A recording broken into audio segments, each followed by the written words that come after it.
I can hear you. There we go. All right, good deal. Well, welcome. Welcome to the Jefferson County Commission meeting. Today is Thursday, January 6th. It's 9:30 a.m. The year is 2022. If everybody could please stand. Pledge allegiance To the flag of the United States of America and to the republic for which it stands, one nation, under God, indivisible, with liberty and justice for all. All right. First at the top of our agenda today is the county commission organization.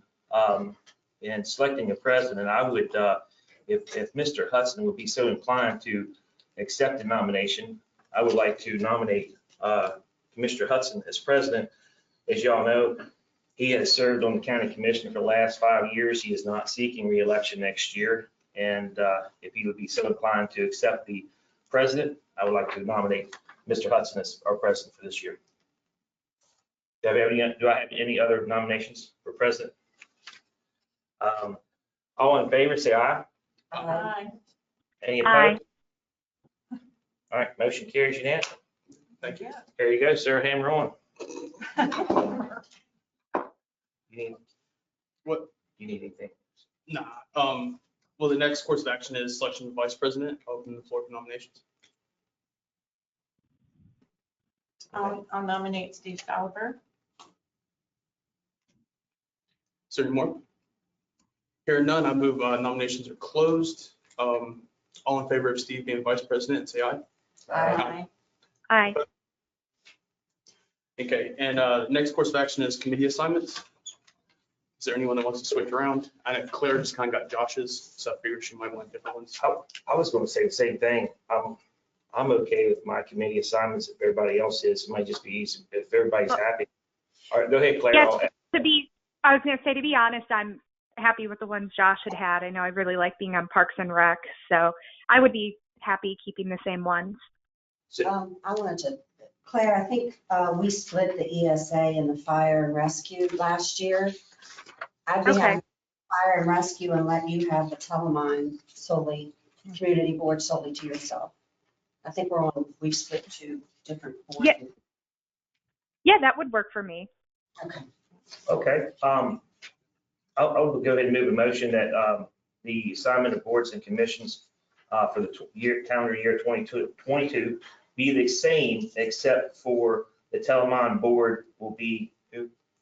Claire, Commissioner Rath, and the other board is, I just took back fire and rescue with ESA. and Commissioner Jackson has fire and rescue. All right, second. Is there any discussion? All in favor, say aye. Opposed? Was he? Yep. Next, we have approval of accounts payable. There's no objection for accounts payable on December 22nd, 2021 in the amount of $232,265.89. Those are approved. Also for December 29th, 2021 in the amount of $34,791.43. Those are approved. And also for January 6th, 2022 in the amount of $2,051,955.84. Those are approved. Further manual checks for December 23rd, 2021 in the amount of $1,398.83. Those are approved. December 30th, 2021 in the amount of $14,932.09. Those are approved. And for January 7th, 2022 in the amount of $27,463.38. Those are approved. And for payroll on December 23rd, 2021 in the amount of $269,113.35. Those are approved. All right, are there any announcements for the agenda? No. Thank you. We'll move to number 2, presentations of Angie Banks, the assessor. Good morning. Can you hear me? Yep. Okay. I have 2 exonerations. The first one's in our 2021 personal property book, Harpers Ferry District. The 2002 Volkswagen Passat was assessed to the wrong taxpayer, assessed value $1,100, tax amount $26.72. The applicant is Brian Grove, ticket number 307268. I move we approve the exoneration ticket number 307268 as presented by the assessor. Second. It's been moved and seconded. Is there any further discussion? All those in favor say aye. Aye. Aye. The second exoneration is in our 2020 Land Book, Middleway District, described as map 4, parcel 9.7, lot number 2, 1.98 acres. It was double assessed. It was assessed by my office as well as the Board of Public Works. Tax amount is $953.64, assessed value $41,900. Applicant is Jefferson Utilities, Inc., ticket number 21822. Move to exonerate ticket number 21822. Second. Is there any further discussion? All in favor say aye. Aye. Opposed? Aye. Thank you.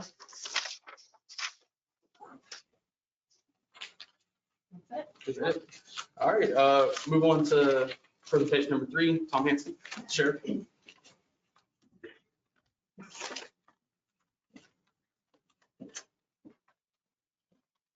I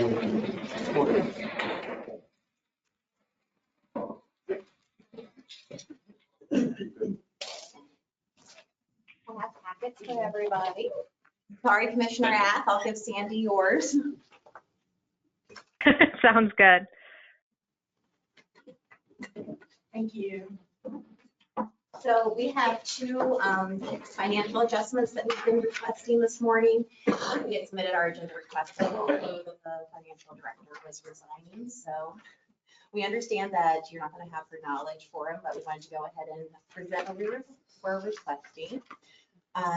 We were requesting the restoration of our travel budget. We do have court mandated travel where we have to pick up prisoners. Could be in Florida, could be in Las Vegas. We've had both of those recently. And we also have to do things like mental hygienes and transport people across the state. Sometimes we can't send our evidence to the lab through the mail. Sometimes we have to drive it down. So we really do rely on our travel budget. So we do request that it be restored to the full amount. So I know it was reduced. So tell me how much you used and We've used everything that we have. what's that amount? Oh, I'm sorry, I don't have that number with me. But we were running the full restoration of the 75% that was reduced. Yeah, I just need to know the numbers so we can I'm work sorry, it in my head. I forgot to bring that number with me.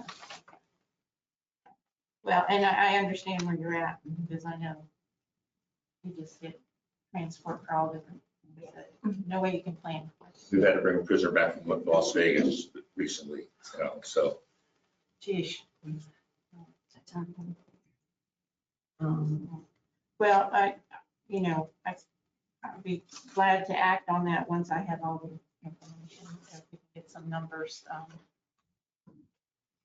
By, the end of the session today, I think that would be helpful. If anybody can help.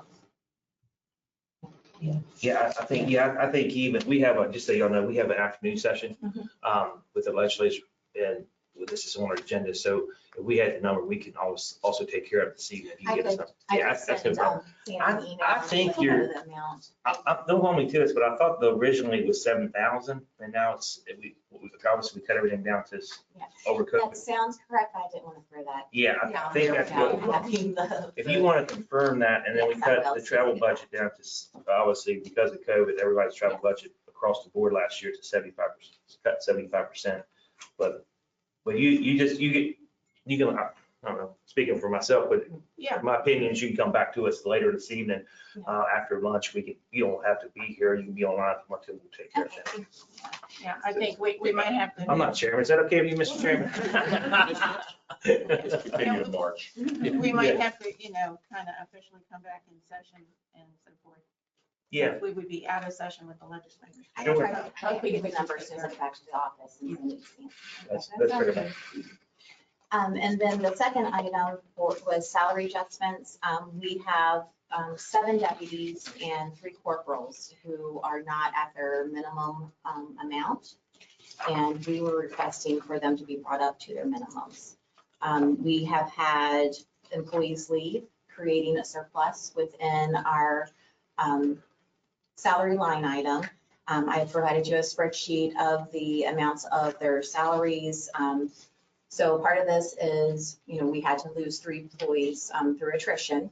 So I provided you with those salaries of those employees that we lost versus the employees that were brought in. And then we've had 1 additional person that left in addition to the 3 that we needed to lose. And I've put the certified officer's salary in there in the open spot.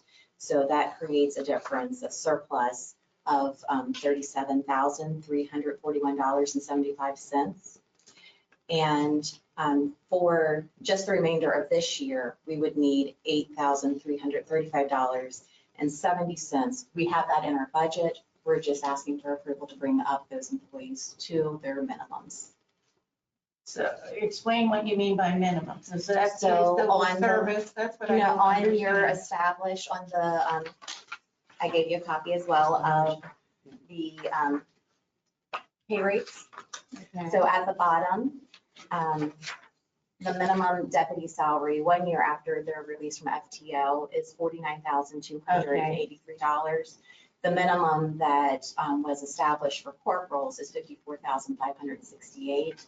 And we have people who are not at those minimums, and we would like to bring them up, and it is within our budget to do so, and we were just seeking approval to do it. So this is a budget neutral allowance. Yes, and we actually will still have monies left over even Okay. afterwards. And I'm just curious, are these numbers that you just read out to us, is that established through civil service or is that through our policy? This is the Your commission. policy. Okay, all right, that's what I Yes. just wanted to understand because I haven't done my civil service training.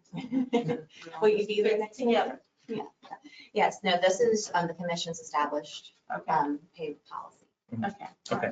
I'll go ahead and move to adjust it's 3 salaries, right? It is 10 salaries total, 3 corporals and 7 deputies. Okay. I'll move to adjust the salaries as presented by Sheriff, Mr. Tom Hanson, and Sheriff Hanson and Debbie Love. I'll second that and just add that it's budget neutral. And it is budget neutral. Is there more discussion? All in favor, say aye. Aye. Opposed? All right, motion carried. So our final thing is just to present to you the sheriff's vision for the sheriff's office in the future. So I printed you out a little slide presentation with kind of some supporting documentation within it. So today at the sheriff's office, we have 30 sworn law enforcement officers with 3 openings. We are happy to report that 2 of the people that we told you last time were resigning have rescinded their resignations. So that's nice. One of them we know is still going to retire, but Yes. it's currently rescinded. So we have a small reprieve. Right now, we are what is considered a responding agency. That means that we don't have the capacity or the capability of being proactive. We are simply responding to calls as they come out. Our current patrol staffing levels are 3 to 4 deputies on day and evening shifts with 2 on midnights. And if you look at the document behind the slide, it is a copy of our schedule from last week. We have everybody that had to get to their maximum, either use it or lose it for Oh, vacation. yeah, right, yeah. And then we had a small COVID outbreak that really impacted our shifts. Including me. Yeah, Yeah. yeah, I know, it's everywhere, yeah. Including me. I was out for 10 days with COVID. So, And so as you can see, the blocks highlighted in green, those are our day shifts. The ones in pink are our evening shifts. And the 2 that are not highlighted, those are midnight people. Everything above the first gray line, those are command staff or kind of special duty assignment people, our PRO, our guy that's assigned to the task force, Bolivar deputy home confinement officer. Those sort of people are above it. And then the two there in the center are our investigations division. So what are our responsibilities? You all know what the typical law enforcement responsibilities are, but we are also responsible for the service of all process and writs. We do have a full-time and part-time person who serve process, but they can be sick, they can be out, and that falls upon the deputies to be able to then, yes, they like to go hunting. So, you know, then that falls back on the deputies to make sure that the process is all served. We also have to serve the family protective orders, the personal safety orders. We process concealed weapons permits. We have to validate our NCIC entries. So that's every stolen vehicle, stolen gun, missing person. We have to validate that those things are all still true. So we have somebody that maintains that, and that is a full-time job sometimes.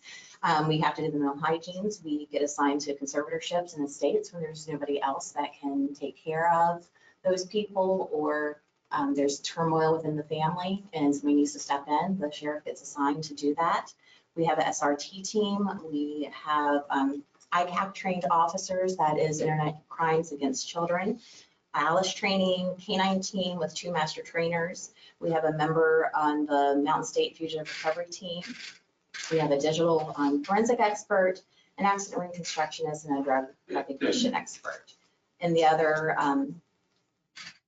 field there, the other table, those are all people, are capabilities of training that we can do in-house. So we have someone that's certified to provide training and use of force, firearms, you know, radar, defensive tactics, less than lethal, and the use of tasers. So statistically speaking, the sheriff's office continues to take the most calls within the county. Calls of service have continued to increase. As you can see, in 2019, our calls for service were 25,100. The traffic stops for 2019 were a little over 5,000. 2020, we were in COVID times, so they decreased to 23,354, but our traffic stops decreased by 2,984, which means that the rest of the calls for service actually increased because there was only a difference of 1,746 between 2019 standards and 2020. In 2021, we responded to 25,745 calls, which was an increase over 2019 levels, and our traffic stops were still way down. So that means the other calls for service were still continuing to increase. The national standard for a rural law enforcement office is 2.17 full-time officers per 1,000 citizens. So I have given you a spreadsheet. Behind the slide, there's the first packet is just kind of backup for the numbers that I presented. The second one is a breakdown of Jefferson County's population and the municipalities that have a law enforcement agency to service them. We removed their populations from the county's population. And so if you use the Jefferson County's population, less municipalities, the population is 43,994. So that would mean that we should have approximately 96 officers within the sheriff's office responding to calls for service.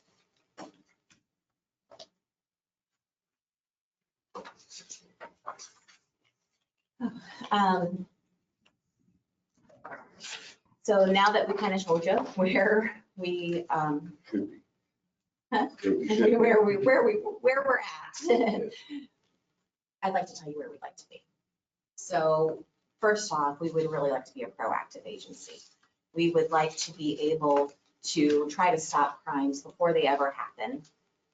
We would, instead of just being able to respond to them, we want to be out there, you know, on the streets, you know, being able to perhaps, you know, stop the drugs from ever making it to, you know, Jefferson County, stopping them on 340 as they're coming in. So we would like to be proactive. We would like to have deputies assigned to patrol sectors. Ultimately, we'd love to have 2 in every sector, so that way there's already immediate backup. And then, if you have somebody in a sector, so that's, just creating little areas within the county, the businesses are getting to know that person. The citizens that live in that area are getting to know that person. They're becoming a familiar face. And sometimes people think that law enforcement officers are scary, so that makes them maybe appear a little bit more friendly when they, hey, I recognize that person. So we would also like to develop a COPE team. A COPE team is a community-oriented patrol enforcement team, and it would allow us the ability to do things like address complaints for speeding. Somebody could say, they're speeding at some point. That team could go out for a couple days at some point and try to combat that issue. There could be a destruction of property up in Shannondale, and we notice that there's a bunch of reports coming in. They could go up in that area and try to be a presence to maybe deter those types of activities. They could be responsible for trying to serve the warrants. We have a file full of warrants, and if you would have time to have somebody to go out and do that, it would help out greatly. We would like to send an additional deputy to BCI to help address the drug issue in the area, and also place 2 more deputies into investigations. So patrol deputies can be freed up to be on the road while investigations would take over major cases. Right now, most of the time they have to work their own case. We would also like to, at some point, establish a civilian evidence room technician, and that would also free up investigations to be focused on their investigations instead of constantly processing of evidence brought in off of cases. So how we would get there, obviously the first thing we would need to do is increase staffing. We are currently at 31 members with 3 vacancies, creating the potential for 33 members. But we believe that the minimum staffing we would require to complete this vision would be to have 44 members, which is still well below the national standard that we should be at. We also think that having a competitive pay scale with some sort of guaranteed increase built in, whether it be through additional designations. Right now we have the deputy first class designation where they get a little bump at 5 years. Maybe there would be another designations worked in that just so they knew they have something coming to them at some point. Being a small department, there really isn't a lot of higher ranks, so they're not necessarily guaranteed to ever get a promotion. So we believe that these 2 steps would really go a great way to fulfilling the vision. Does anybody have any questions?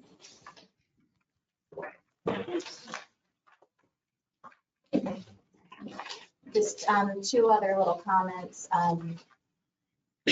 I'm going to be putting in a PO next week. Michelle sent me the code to use for it right before she left. It's for a piece of equipment that you guys said that you would approve if the grant didn't fund it, and we just received notification that we did not get awarded the grant for it.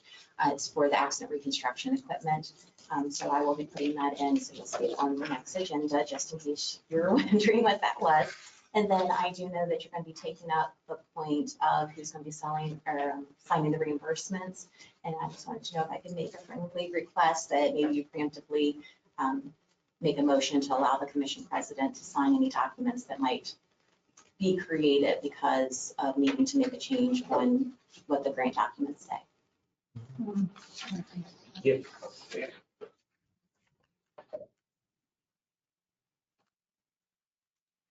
Yeah, no, you just let us know we'll make do that, so it's make it convenient. Yes. Thank And you. my deadlines are the 20th, so that's your next meeting. Yeah. We already have everything in place. That Okay. would be all. All right, Thank you. thank you. And just let us know what the number is. 'Cause Yes, we'll I have will to fill include that that out as soon in the as I get motion. back. Yes, ma'am. The next presentation is Matt Harvey. Morning. I'm Rebecca Fall. I manage the VOCA grant for Mr. Harvey. I'm here today for them. I didn't think you were. Gonna- Right. So you don't look like that. Right. Yeah. So I have the supplemental VOCA grant, which our state legislature passed to make up for the federal budget, or VOCA grant that was cut earlier Oh, this that's year. right, yeah. So it made up the 23% that was cut, so the state legislature was able to find that. I do have one small issue that the papers that were prepared have Mr. Soliper's name on it as the prior president. So I think we'll go ahead and have Mr. Caleb Hudson sign it, and maybe it will be sufficient, but I may have to come back and get those forms signed with the correct name on Or there. maybe submit the minutes and show we elected. him. Sure, I figure it was worth a try, and Yeah. you have to come back and correct, but I have labeled all the pages there. And just covering all the bases, there's no required match for this, There is none, for this makeup. correct. Yeah, good. And even for the federal grant Right. this year, they're waiving the Yeah. match requirement. And then the only other thing, we were planning to hire a part-time advocate, Melissa Segura. Unfortunately, she had to withdraw her acceptance of our offer. She may come back later and end up working for us, but at this current time, she can't accept that position. And so we're still gonna have to look to hire a different part-time advocate, which is what this grant pays for. I'm going to make the motion that we approve the supplemental local grant contract and allow the new commission president to sign all the documents. Second. It's been moved and seconded. Is there any more discussion? All those in favor say aye. Aye. Aye. Opposed?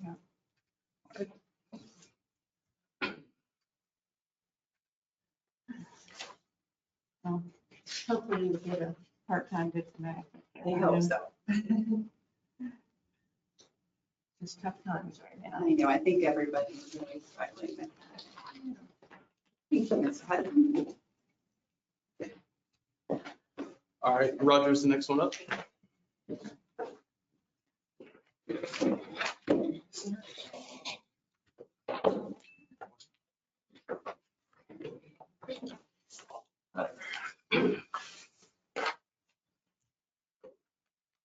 We're here to request approval of an offer of employment to fill the position of planning clerk in the Department of Engineering, Planning and Zoning.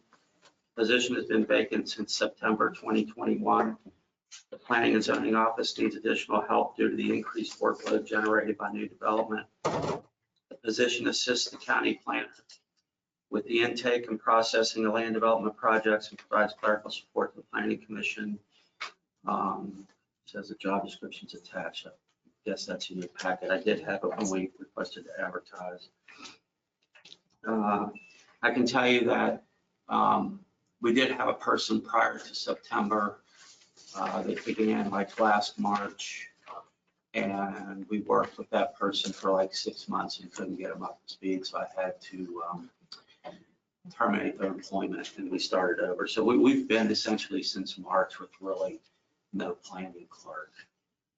And Jenny and Alex really need some help up there. The current budgeted salary amount is $35,000 a year. Proposed action is fiscal year 2022 budget neutral action, no additional funding is needed. So I have a motion there asking you to approve it. So what, And the person is Tanya Lyons from Summit Point. And she has held a role as an office manager. She's been traveling over the mountain, worked for town of Leesburg. She handled the front counter for the planning and zoning department, which included receiving plans, logging them into several different agencies.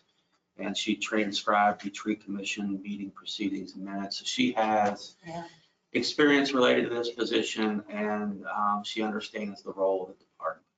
So that's What is your start date? Yeah. Where- She informed us that she could start probably as soon as Monday. Yes, okay. So that is this coming Monday? Yes, sir. So that's the 10th? Yes, sir. Okay, one. I'll move on for the hire of Tanya Lyons. Effective date is January 10th, 2022, for the amount of $35,000 per year. second, Is there any further discussion? Yeah, can I just make, on the job description, you have the grade 3 which looks like it's been eliminated in this most recent. Yeah. Just make sure that it's recorded properly in payroll, that she should be a 4, I believe, Okay. according to the new, this was 2020. So Yeah, okay. just, that's my only, it doesn't change the salary at all. It Right. just changes the grade. We'll change the job description. Thank you. Sure. All right. All right, Is it approved? No, no, you haven't. All right, all in favor, say aye. Aye. Aye. Opposed? Motion carries. Thank you. Ladies will work out. And Becky, thank you for helping Sandy out earlier. Yeah. Yes. By the way. I told her thank you. She Yes, ma'am. told me that help, just let us know, we'll do anything. Yeah. Thank you. Thank you. I'll make that comment too. You're welcome. You're welcome. All right, next is interview and appointments for the Jefferson County Board of Zoning Appeals. One 3-year term ending January 1, 2025. So this is a reappointment, and Mr. Guyer, I think is how you say his name, he sent an email, said he would not be able to sign into it or come in person because he has some appointments, but he is interested in being reappointed to that board. And he's the only one. He is the only one. Okay. Well, I'll move that we appoint Stephen Guyer to the Jefferson County Board of Zoning Appeals for 1 3-year term ending January 1, 2025. Is there any more discussion? All in favor, say aye. Aye. Aye. Opposed? Motion carries. Next, we have Mr. John Morris, rezoning request. And I'm going to recuse myself since we farmed some of this land. Yes. Was he here? We're early. That's fine. No, he's not here. I'm on the planning commission, liaison. I can explain what he did here. He made a Okay, request. well, hold on, let me leave. I thought I was waiting for him to come. Oh, no. So there's no- okay. A month ago, we scheduled a public hearing for our next Thursday meeting, which is the 20th. So the public hearing's already scheduled for on our side. He is basically just changing his request from wanting to have, go from, his first request was to have general commercial. Now he's moving his request to RLIC, which is residential light industrial commercial. So because it's just more of a broader stroke, and this is the old fabric shop. We've already talked about it last month. So I'll just go ahead and move a motion. I move to schedule a public hearing to receive input concerning the rezoning request for a 1-acre property located at 16 Old V Town Pike, Carneysville, West Virginia, 25430, tax district 7, map 11, parcel 0002007, to change current zoning district from village to RLIC, to be held on January 20th. Our next meeting at, meeting starts at, say, 7 o'clock. Second, is there any more discussion? All those in favor say aye. Oh, wait, hold on. So we basically prepared the notices, and we'll actually have 2 public hearings on the 20th. So one is at 6:30 and the other, so one will be at like 6:30, one will be at 6:00. We'll make sure the times are in there so they get advertised. Okay. Is that good? Yes, ma'am. Thank you. Good, was I late for that? I'm sorry. Yes, ma'am. You guys are ahead of schedule. Yes, ma'am. So, All those in favor say aye. Aye. Aye. Opposed? Motion carries. can you let Ms. Tab know she can come back here? They just put it, moving it from village Okay. to Franklin. Yeah. Industry. Changing the request, right? Just- yes, Yes, ma'am. Yeah, you're up next. if you want to. Well, ours, the next thing was to say that the planning commission found the original request to not be in accordance with the Oh, comprehensive plan and recommended that he consider a different category. So he did. And so on our meeting next week, we'll reevaluate his request.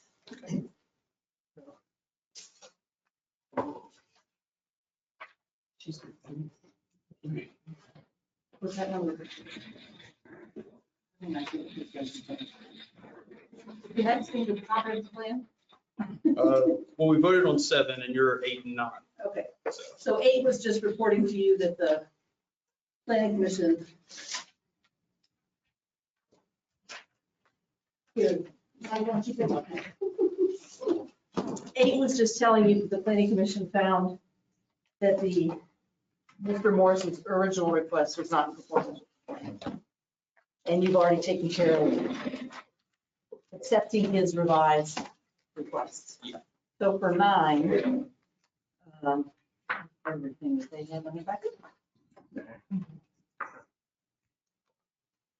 I'm Mike Shepp. I'm president of the Jefferson County Planning Commission. For those of you who haven't met me, it's a pleasure to be here and make this presentation to you. On September 9th, the Jefferson County Commission sent a letter that asked the Planning Commission to amend the comprehensive plan to make solar facilities principal permitted uses in the rural residential zoning districts. The Planning Commission has been looking at permitting solar energy facilities in Jefferson County for almost 3 years now.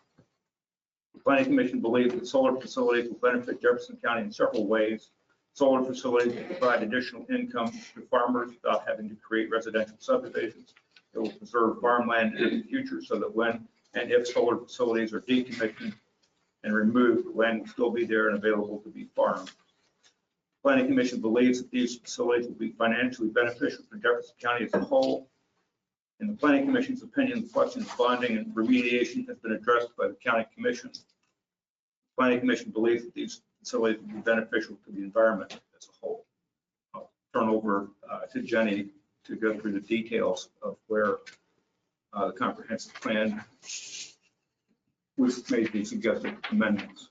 So in your packet, there was the actual recommendation from the planning commission. And I'm going to just walk through it with you. It won't take that long. If you have a page that starts, looks like goals and objectives, that's the first page. So we've only included the pages that had the changes, although like if it was in the middle of the section, we've given you the whole section so you have that point of reference.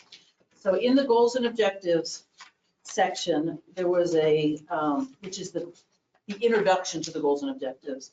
On page 14, we've added a few sentences that describe the need to have flexibility for multiple uses in the agricultural and rural areas of the county to allow diversification of their businesses.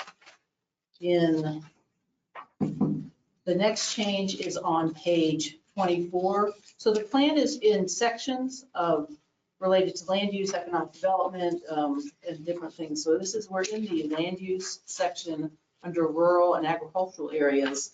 And again, we've added sentences where it needed to be clear that we believe that this was a recommended land use in the county. So this is related to rural and agricultural areas and recommending that small and large scale solar energy facilities be accessible in that area. Under urban level development recommendations, which relates to where the heavier intensity growth should occur, on page 31, we've described, there was a discussion of infrastructure and where it should be located and how it should relate to the urban growth boundaries and the preferred growth areas, and then added a section saying alternative energy facilities such as solar, wind, and hydropower, which should be able to be permitted within rural and residential growth districts throughout the county where most of the existing electrical transmission infrastructure is located. So you couldn't really confine that to the urban growth areas because a lot of them don't have the infrastructure that is necessary to connect to the solar facilities. So under the rural land use planning subsection on page 34, we've added a paragraph with some detail explaining why this alternative land use would be beneficial to the agricultural landowners and farmers, and explaining how this would be a land use that would be compatible with the rural environment.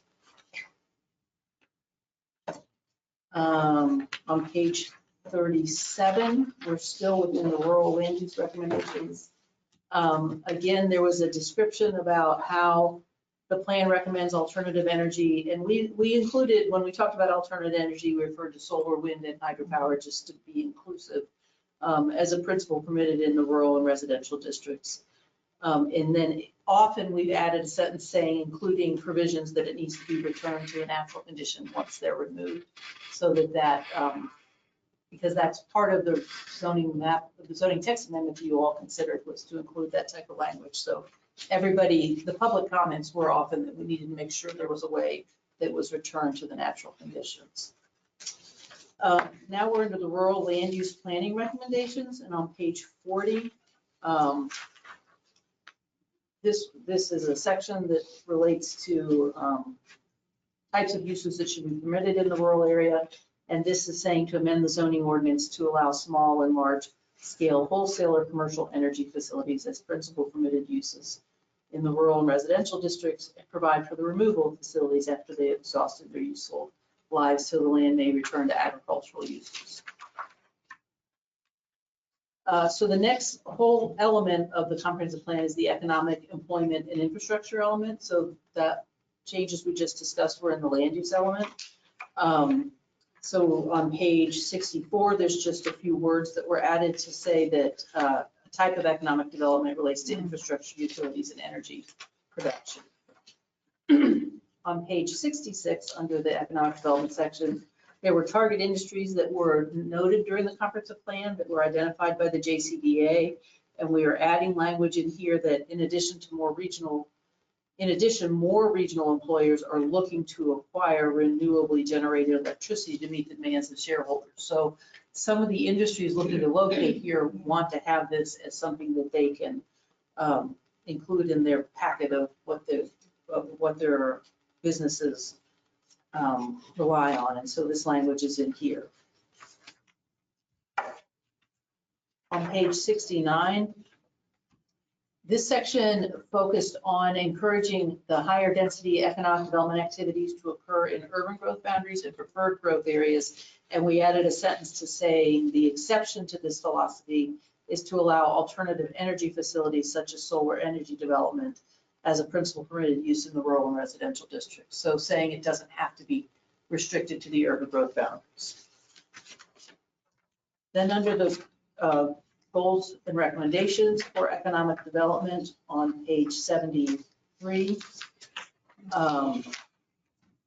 It's basically recognizing that modern and innovative energy sources, including solar, wind, and hydropower, provide for clean economic development in the county and are vital to an emerging local, state, and national trend for clean electrical energy. And so under the economic development element, there's a section on the rural economy in particular. So there's a number of things that were added in the rural economy section to address this. On page 74, there's a few paragraphs that talk about how this is beneficial to the farmers, like what Mike said, providing an alternative use to allow them not to convert their land into residential developments or developments that couldn't be converted back to agricultural land. And these paragraphs are encouraging that and considering it as an option that in the long run may protect farms from other types of development. And on the page at 65, it just added that not only did it require the support of the Development Authority, but the County Commission and the Planning Commission. Or 75, that was 75. Yeah. The wrong page number, just to keep you all on your toes. Under rural economic activities on pages 76 through this is through 80. This section has the most that we've added in this in here because that was the focus, was allowing these in how it was beneficial to the rural economy. So there's some considerable discussion about how it's beneficial to allow these in the rural and residential growth districts, and by permitting the agricultural land to be converted to be utilized as this, it could also be converted back to agricultural land once the use is discontinued. So that on page 76, 79, and 80,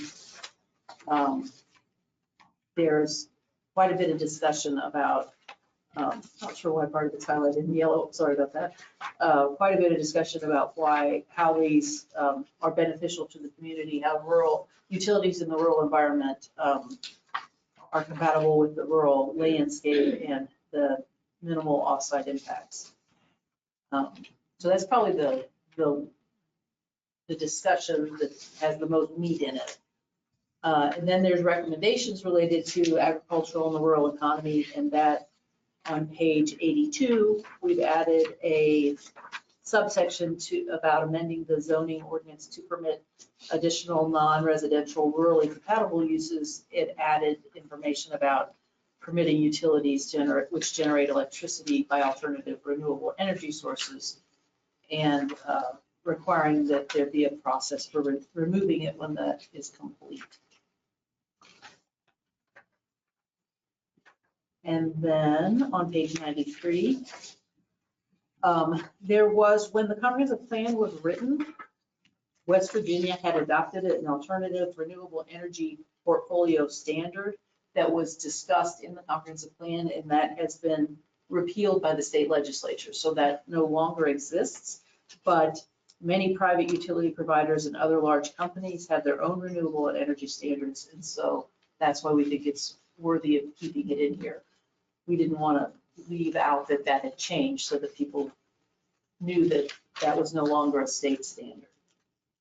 And then on page 94, again, there's discussion, paragraphs about how this is beneficial to have alternative energy opportunities within the county throughout the rural and residential growth areas.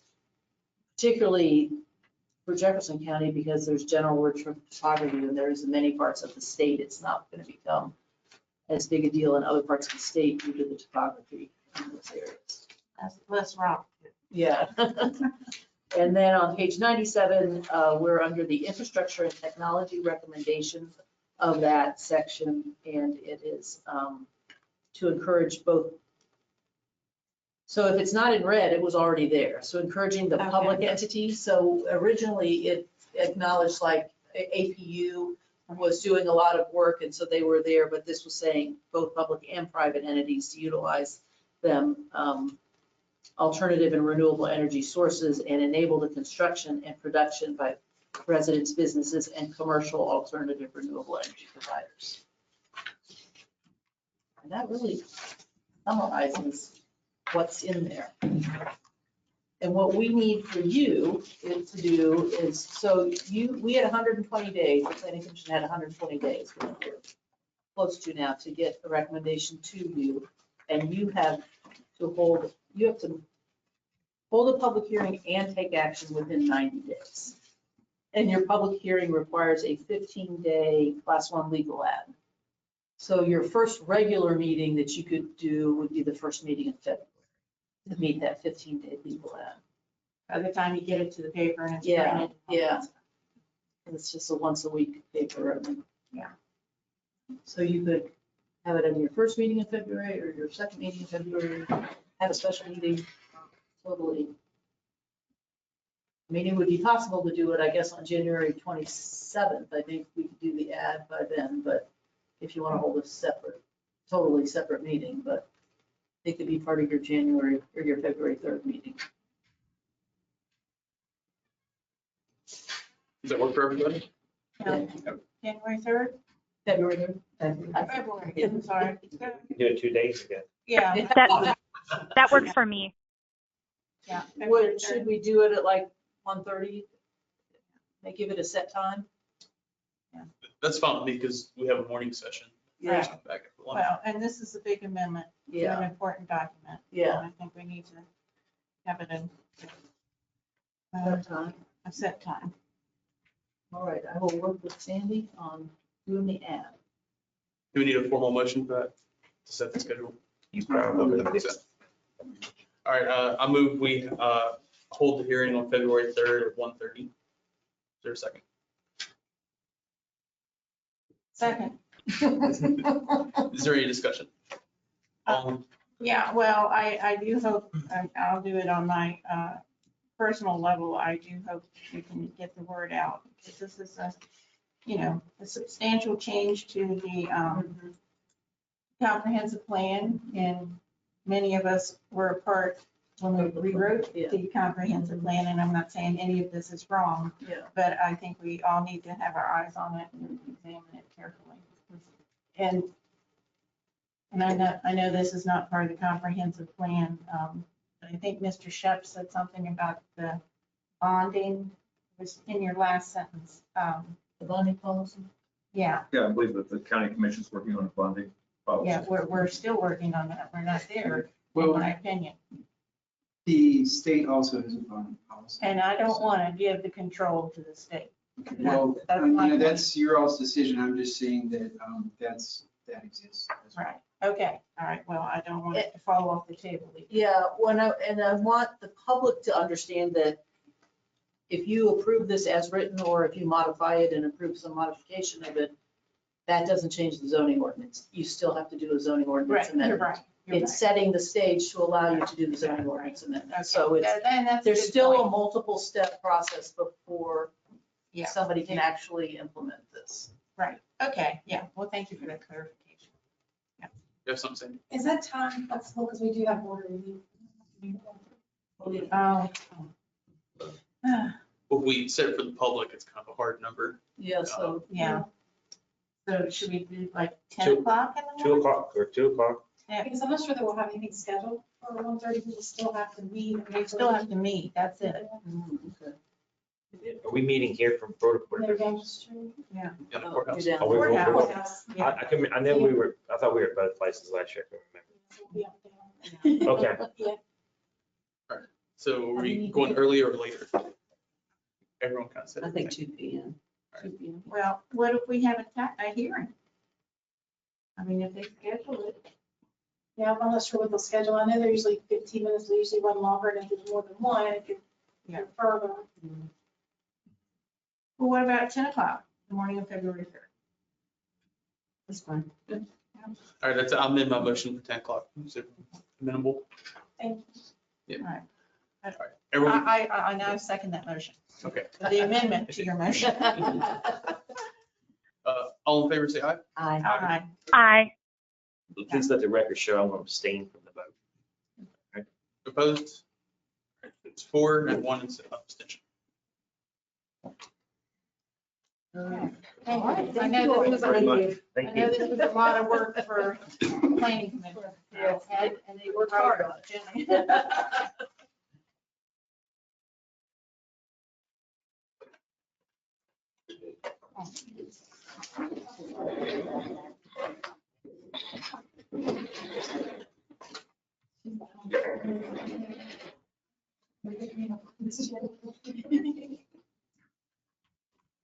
Next is Lynn Fields.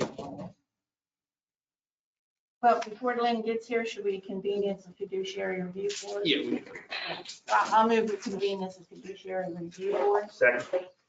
any discussion? All in favor, say aye. Aye. Opposed? We are fiduciary review. Now, Lynn's Vivian. Or Lynn, I'm sorry, I'm getting my, Lynn and Vivian It's Fields. a little early. Yeah, let's just see first. You keep going. You keep going. You don't want to take like a 10-minute recess or something? We're like That's 15 fine. minutes early. Yeah, yeah, All right, we're recessed for 10 minutes. yeah. Let me just point out that we are having a report by our expert that will take a good little while. So Oh, on the good side, my time will be brief.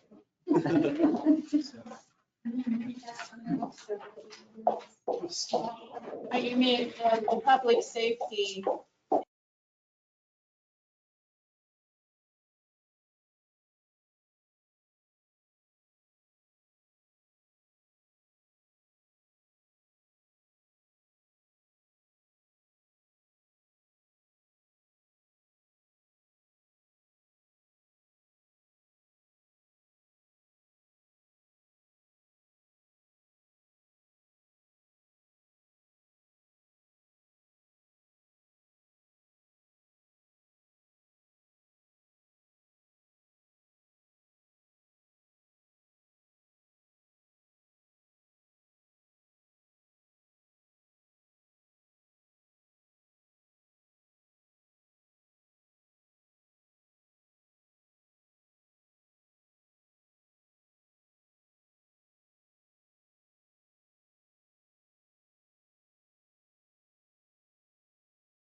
Oh, she's on, so she's waiting for us now. Yeah.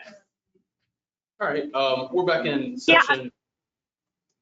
Hey, Lynn, is that you? You can go ahead. No, it's Claire. I was just saying I'm still on. I'm here. Can you hear me? Yes, we Yes. can hear you. Okay. Do you guys want to go into, We already moved it going to fiduciary review board before recess. I'm so sorry. I'm sorry. I was trying to work while I was waiting. I'm sorry. So I'm here to present the list of waivers and accountings that have met all of the deadlines of the probate office and need to be approved to be closed. And I think you all should have the list Yes. there in front of you.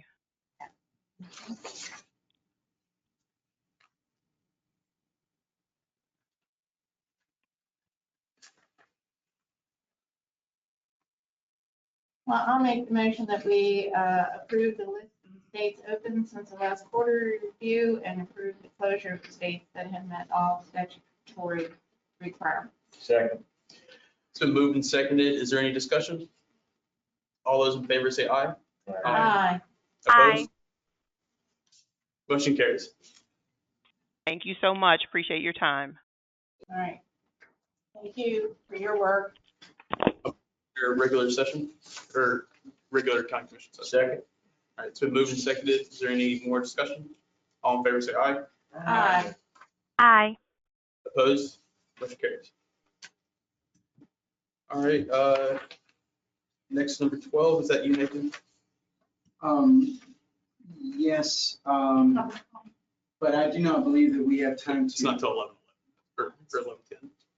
I don't believe we have time to go through number 12. I could do my items in 13, or I could, and you could move forward to some of the old business or. What items do you need to go into? I need to, I suppose we would say number 1, number 6, and number 7. I'm trying to make mine minimal because the report would take a little while. I will note that this is a preliminary report. It's a draft, and I do believe that it may involve potential liability issues for the commission, as well as perhaps potential contractual issues. So I would recommend that we go into executive session on that issue, which would be really number 12 or number 1 on my list. Okay. And then my number 6 is a Human Rights Act issue, and I need to provide you with some legal advice on that. And number 7 is an issue that would be related to the redevelopment of the Jefferson County zoning ordinance, the reorganization of it. And I believe that it may involve potential contractual issues. So I would go into, recommend we go into executive session on issues. I'll go ahead and move that we go into executive session to receive legal advice from our attorney Nathan Cochran for items under his agenda, number 13, his particular items, number 1, 6, and 7. I will also move that we add to that motion to move to go into executive session, discuss number 19 under new business. Is there a second? I'll second that, but I think we need to include item number 12, that presentation also. Oh, and 12, sorry, I had 12 in my motion. I'll amend my motion to 12. I thought we were going to just take care of these first and come back later. Okay, so sorry. All right, I will second that. And we'll have to adjourn for public comment at 11:10, correct? Yeah, we can pause. Okay. All right, so moving second, is there more discussion? All those in favor say aye. Aye. Aye. Opposed? Motion carries.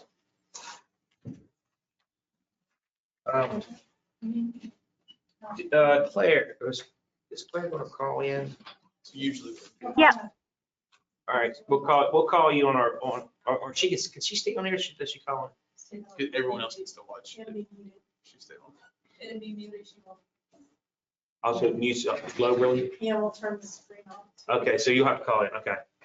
Do you have the number, Claire? Do you want us to call you? Yeah, you can call me. Okay. Might pick up better on a cell phone.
Good.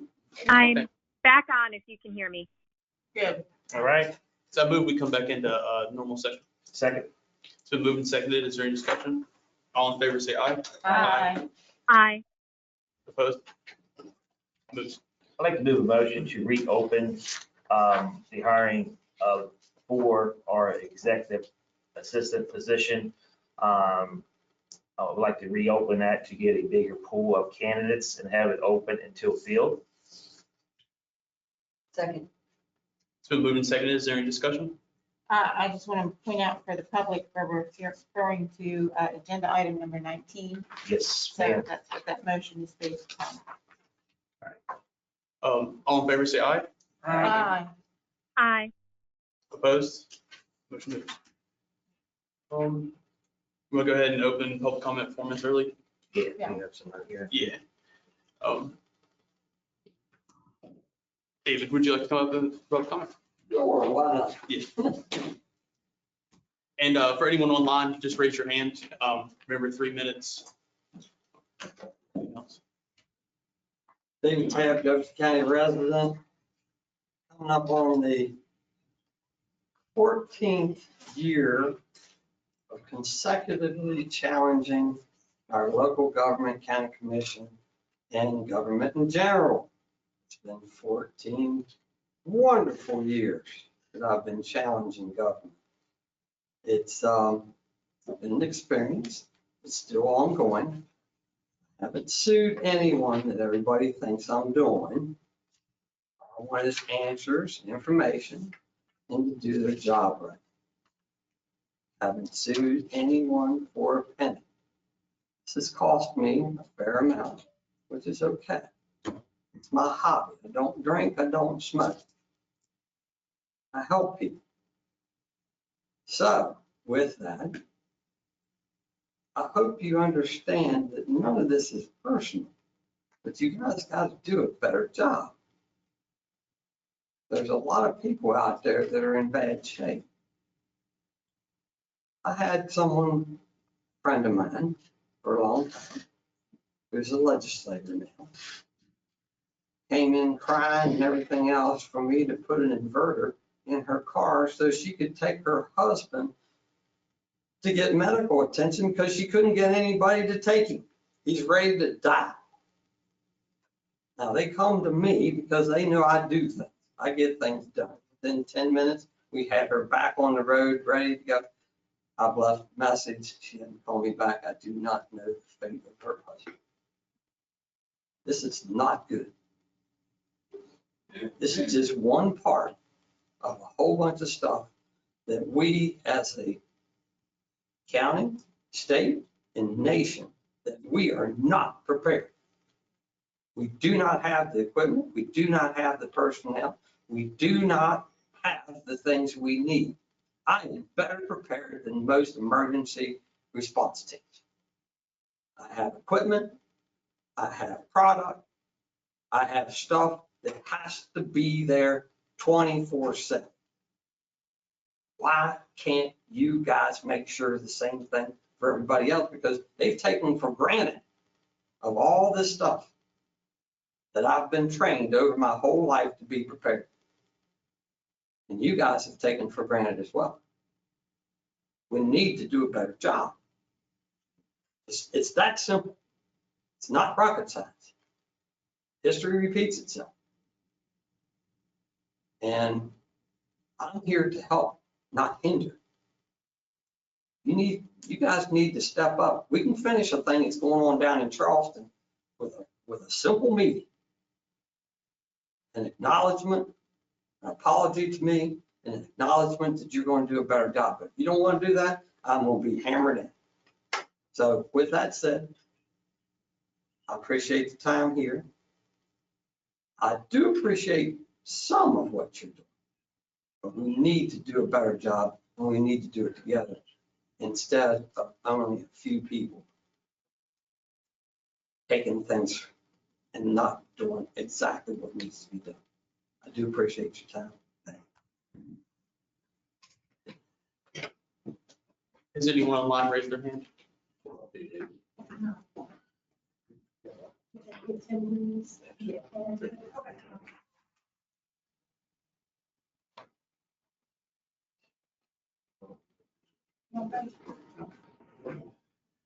So what's the leisure of the commission? You want to go back in executive session or handle some new and old business?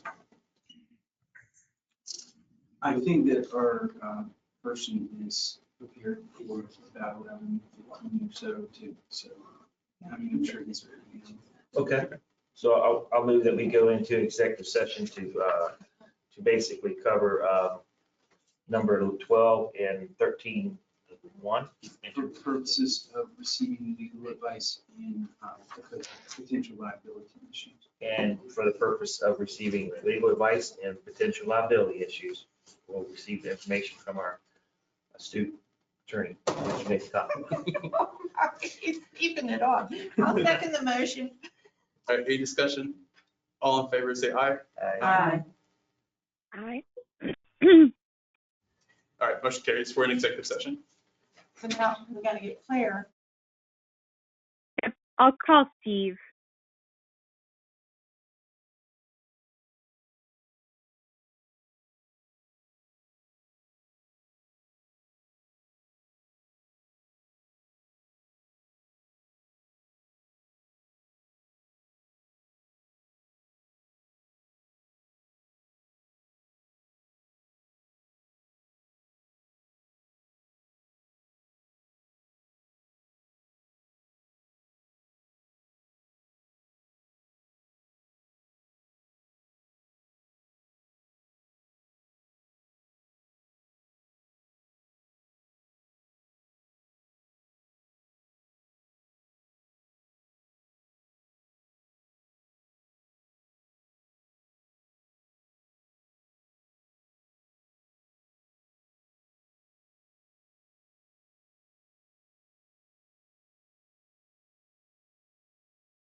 I'll move it. Okay. All right.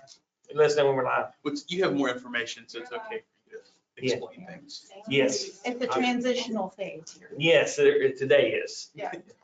All right, we're back. Go ahead. I move we come out of executive session. I'll second. Is there any discussion? All in favor, say aye. Um, I'll move that we go to lunch recess and we'll be back here at 1:30 for our legislative summit, and then we'll finish up the remaining part of our meeting here this evening. Second, is there any discussion? All in favor, say aye. Aye. Opposed? Aye. All right, good enough. But- I picked up on that. I handed you mine. Great. Yeah.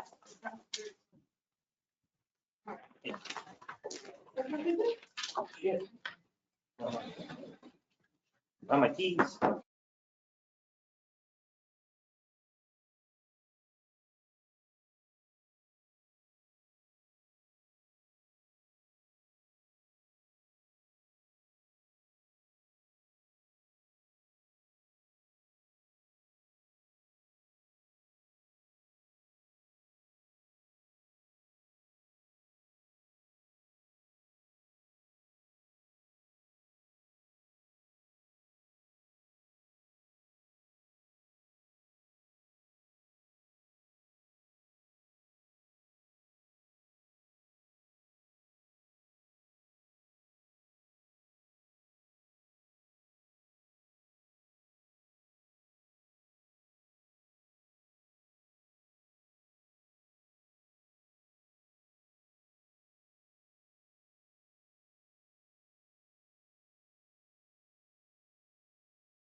All right, welcome back, everyone. We're back from lunch, and we're gonna kick off our legislative summit and talk to some of our delegates.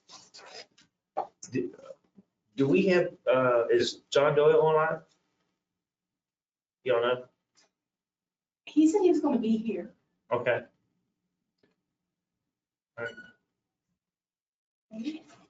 Is this link just a continuation of our meeting, or did you send a separate link for this?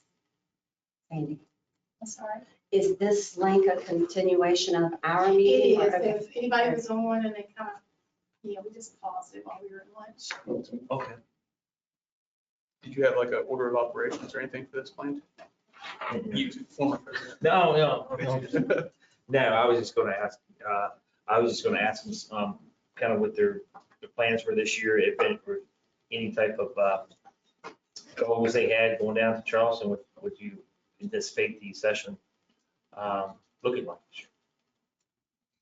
So the floor is, whoever wants to take it, I guess. All right, very good. Well, again, Delegate Paul Espinosa, good to see all of you. Mr. President, congratulations, or condolences, whichever is out there. I do appreciate the role that y'all play here in Jefferson County. I think one of my goals, and I suspect my colleague Delegate Clark's goals, has been to empower local government to make more decisions closer to the people. And, you know, that's, I think that makes government more responsive, but certainly it presents additional challenges for you. But again, I certainly believe that the closer decisions are made to our constituents, the better. So certainly we'll continue in that vein to the greatest extent possible, try to empower you to make decisions.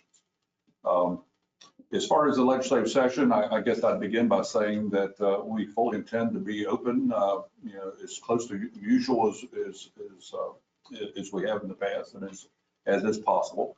Do not anticipate, at least from the legislative perspective, really any restrictions on visiting the Capitol. The Capitol building is a little bit of an unusual situation. I know you've had to contend with that a little bit here in Jefferson County as well, but certainly you have the chief executive who has some responsibility for certain areas of the Capitol. You have the judiciary with the Supreme Court located there, and then you have the legislature. But as far as folks being able to access the Capitol, to visit members, to attend floor sessions and so forth, and committee meetings, the full intent at this stage is to, again, have the Capitol open. So certainly would encourage you, if you do have the opportunity to visit the Capitol.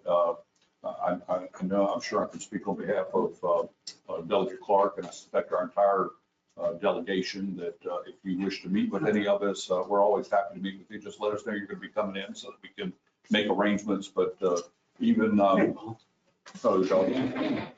apologies for my lateness. Even if, even without an appointment, just to reach out, and certainly we always try to accommodate, our elected representatives and all of our constituents here. So we extend that to anyone that might be listening as well. As far as priorities, I think we fortunately are in a pretty good position financially. You've seen, I'm sure, some of the financial results, and I think that I think both the executive and the legislative branches are going to be commended for where we are. Certainly, the governor, with our support, has adopted a very fiscally responsible approach, has tried to maintain flatline budgets, at least proposed flatline budgets for the last 3 years. And all indications are that when we see the governor's budget Wednesday during his State of the State, would anticipate another flatline budget. And, that has resulted in us really exceeding budget estimates consistently for the last several years. And this year, I think we're on track to probably approach somewhere in the range of $700 to $750 million in surplus. So we'll see how that goes. Very encouraged by what we're hearing from our development office folks. We've had some really nice successes, but hear from our development office folks that we're really beginning, because of our very stable fiscal situation, the reforms that we put in place, namely our legal reform, our regulatory reform, and hopefully we'll be able to enact some additional tax reform here during the coming session. That has not gone unnoticed, and our development office tells us that we're starting to get some good looks, some serious looks from some really very, very attractive job creators. Anticipate that we'll hear a little bit more about that here in the coming weeks. So I think our approach will be to try to just continue to make West Virginia an even better place to live, work, and raise a family. I think it's very important to recognize that if we want to continue this prosperity, which we've been able to enjoy despite the challenges with the pandemic, we need to continue to make West Virginia a good place where good quality job creators want to locate. There's simply not the support in our caucus, and I'm referring to the Republican caucus in the House, and I believe in the Senate as well, for raising taxes. I think we want to very much continue to live within our means and rely on economic growth that we've seen here despite the pandemic going forward to fund some of the priorities that we want to accomplish. Something that I don't think necessarily really pertains too much to county government, but your constituents might be interested. I've been a longtime advocate for, and I think each of us have been an advocate for, trying to bring some rationality to how we fund our higher education institutions. And I've told the story before of how when I was first elected to the legislature back in 2012 and was assigned to the House Education Committee, sitting through my first presentation from the Chancellor of the Higher Education Policy Commission on how our higher education institutions were funded. And of course, I naturally looked at the list of per capita funding for our higher education institutions, not only our 2 years, but our 4-year institutions. And lo and behold, right at the bottom of the list, lowest funded on a per capita basis were our 2 local institutions, Shepherd and Blue Ridge. And of course, inquiring minds want to know, and I asked, why is that the case? Why is that the case? And I heard lots of sort of pseudo answers, but the more I asked the question and the more I dug, the more I realized that there really wasn't a good answer. There just wasn't really a rational, transparent basis for the way our higher education institutions, have been funded. And so over the last several years, we've been trying to close the gap between that disparity so that it would make it a little easier to enact a rational, transparent funding model. And when I was House Education Chair, worked for the enactment of legislation that directed the Higher Education Policy Commission to come up with a model to present to the legislature. And so they did that. It's been kind of kicking around here the last couple of years. We've continued to try to close the gap. Both Shepherd and Blue Ridge, we were successful in obtaining millions of dollars in additional funding for both those institutions, as well as some others that were on the low end of the funding scale. And so all that said, very optimistic that we'll actually have a funding model for consideration that's been developed with consultation with the various higher education institutions, and again, can hopefully bring some transparency to how that's funded, so that hopefully when my successor and others sit down in education and hear that presentation and ask, well, why is my institution funded as they are? There'll be a real answer as opposed to what I received when I was first in the legislature. Certainly have been listening very carefully to our local horsemen. We make tremendous strides there. We restored through some legislation that I sponsored a couple of years ago. We were able to restore some funding that had been taken away under a previous administration, and we'll continue to work as much as we can with our horsemen to see what we can do to try to protect that important industry here in Jefferson County and in West Virginia. It's a bit of a challenging because some of the horsemen's interest, while I applaud them for working closely with our greyhound kennel owners in the past, some of their interests don't quite align as closely as they have in the past on some of the issues which they're looking at. But we're trying to work through some of those things, and again, I'm hopeful that we'll at some point be able to gain the necessary support we need to kind of address some of the funding inequities that are currently in place with current law. So I think I've probably gone on long enough here. I think I'll stop there, and certainly look forward to hearing your priorities, and again, extend the invitation to visit us there at the Capitol. We love visitors from these people. Thank you. I apologize for being late and haven't heard what's going on, so I'll just, I imagine they've both talked about the proposal for pay raises for state employees and school employees. I'm very much in favor of that. The governor has proposed 5%. I'd like to see us get it up as high as 7%. And I think that the condition of the budget is such that we can do that, as Paul has described. Now, we do need to be careful on that because, you know, I was vice chair of the finance committee for 10 years and I was deputy secretary of revenue for 3 years. We'll see budgets go up, surpluses go up for 4 or 5 years in a row, and then they'll drop back down for a while. You have to gauge accurately how much of that budget surplus is real and ongoing, as opposed to how much is only for a short period of time. The part that's for a short period of time, you can use for things like capital improvements. And this is where broadband comes in. We can use that money to seriously improve broadband across the state.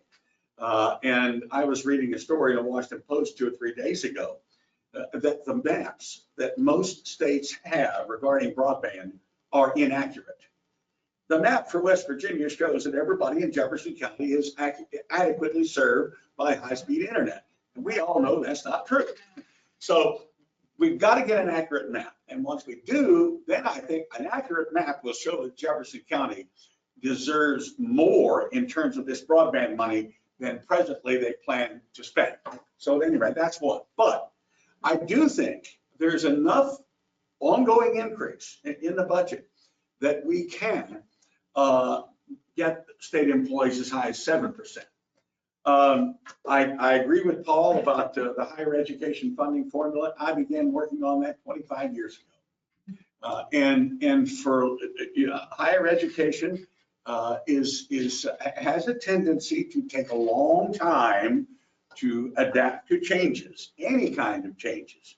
But eventually they do. And I commend Paul's work on this. And that of Senator Rucker. But it's a culmination of work of a whole lot of people over a long period of time. And I agree with Paul. We're at the point now where I think we can get that passed. Beyond that, I'm just here to listen to your concerns and respond to them. So I have 2 questions based off what Yeah. you just said. So first, broadband.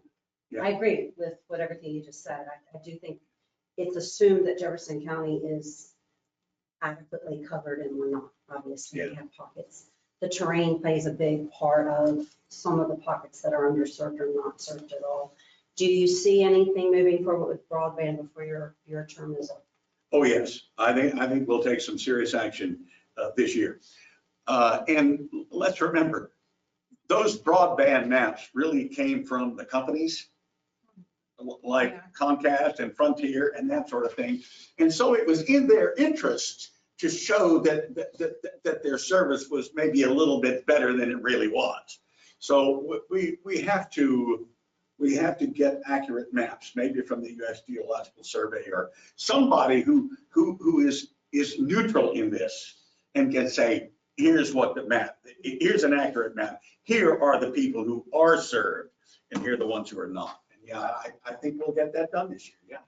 So my second question. Oh, I'm sorry. Do you want to? Sure. And I know Doug Clark probably wants to give some opening comments as well, but just with regard to broadband, just will point out a couple things. And I think I've shared this with the commission in previous years, but perhaps I don't remember if you were here at the dais or not, Commissioner, but over the last, I'd say 2 or 3 years, we've enacted a host of legislation really aimed at trying to reduce the barriers to broadband deployment. Things such as just making it easier for our wireless companies to deploy their infrastructure. So in the past, what we were hearing from some companies that were interested in installing wireless, for example, it was a bit of a challenge to work with some of the incumbent providers to install their attachments on, the incumbent pole attachments and so forth. And so we enacted legislation in order to streamline that, to make that easier, so that that's not, a barrier, or it's not the barrier that it once was. We've enacted legislation so that if a county or a city wants to establish a co-op and provide service themselves, it's made that a lot easier. Again, just, just made that a lot more achievable for, and that's a quite an undertaking. And I don't have to tell you folks, I'm sure you've looked at some of those things, and it's not an easy thing to do. However, if there's a village or a community that is really serious about providing broadband and it doesn't look like they're going to get broadband, there is an avenue there that's made it easier for those co-ops to be established. Other legislation, whenever there's a project, a road project, just ensuring that there's a thoughtful process for installing underground conduit to facilitate future deployment of broadband infrastructure. So again, I think there's at least 4 or 5 or 6 pretty significant pieces of legislation that we've enacted. And I think it's positioned us well for where we are today, where we're actually now have not only local state funding, but we have significant federal funding that's available. And so the governor, I believe, announced last year or the year before, it's a bit of an aspirational goal, but I think we'll come pretty close to it, of investing, I think, $1 billion in broadband infrastructure. I think with the remainder of the CARES money and the ARPA funds, there's significant funds there. And the approach that we've really been taking, and I will remind you that the legislature enacted legislation last session to make it very clear that the legislature does have the responsibility to appropriate those dollars. Not that we haven't been working cooperatively with the governor, but we just wanted to make it very clear that the legislature, the people's representatives, did have a voice in directing those dollars. We've taken the approach, not just in the area of broadband and other areas, just to really make sure that when we look back here in 10 years and we ask ourselves the question and our constituents ask, well, what did we get for all of this trillions of dollars that's been allocated, across the country, in the hundreds of millions of dollars, billions of dollars that are allocated here? What did we get for that? And so I think we are really looking at that responsibility seriously, with the goal of just making sure that we can look back and look ourselves in the mirror and look our constituents in the face and say, this is what we accomplished. We accomplished something that was fairly transformational. So that's where I think you're going to continue to see significant investments in broadband. Correct me if I'm wrong, delegates, but I think we've already appropriated close to, I think it was it 50 or $100 million, I think that was an initial, appropriation during this last session, or one of the special sessions that was right after the regular session. And again, you will see, hundreds of millions of dollars in additional broadband that's going to be deployed, appropriated for deployment.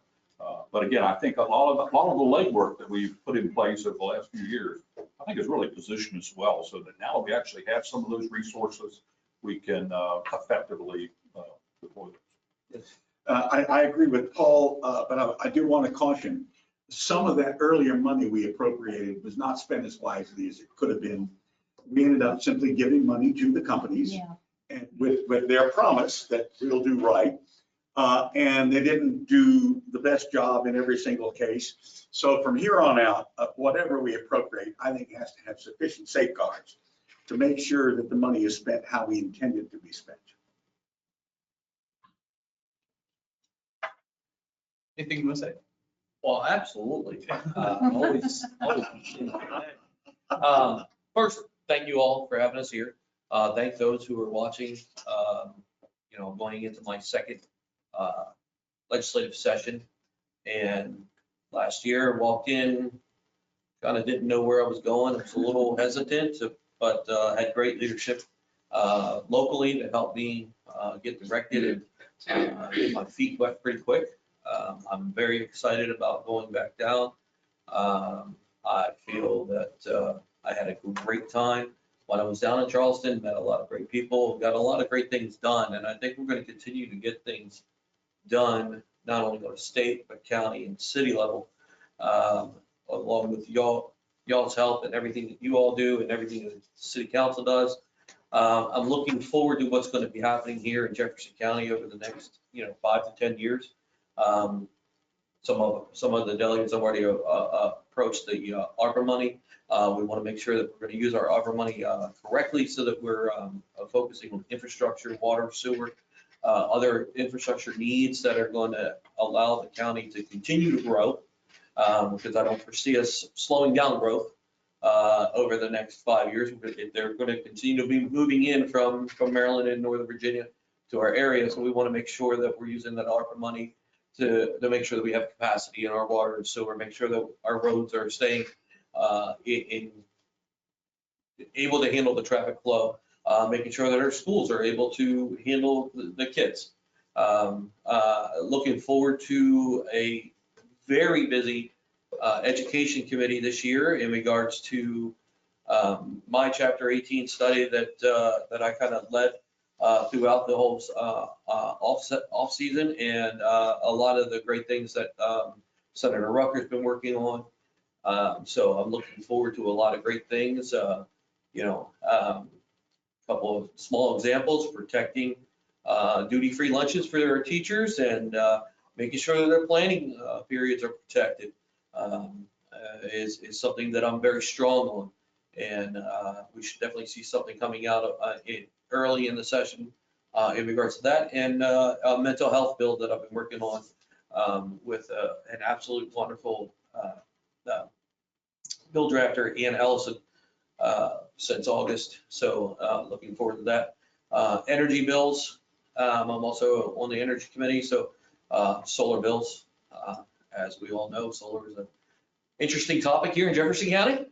So, we need to be getting ourselves prepared. I know, all of our power companies that are in the state are wanting something that can help them on an alternative energy source, to make sure that we're able to use solar energy or wind or other forms of alternative energy, but at the same time, making sure that we're protecting our coal.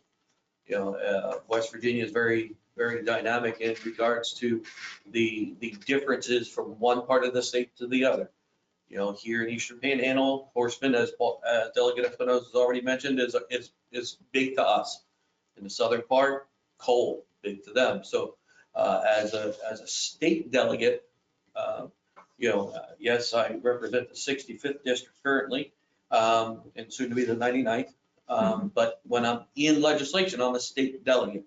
So I got to protect everything. I got to protect the southern part. I got to protect the coal. I got to protect the Eastern Panhandle. I got to protect the Northern Panhandle. Make sure that our horsemen in these areas and our dogs, dog racing, which is predominant in the Northern Panhandle. Make sure everybody's protected.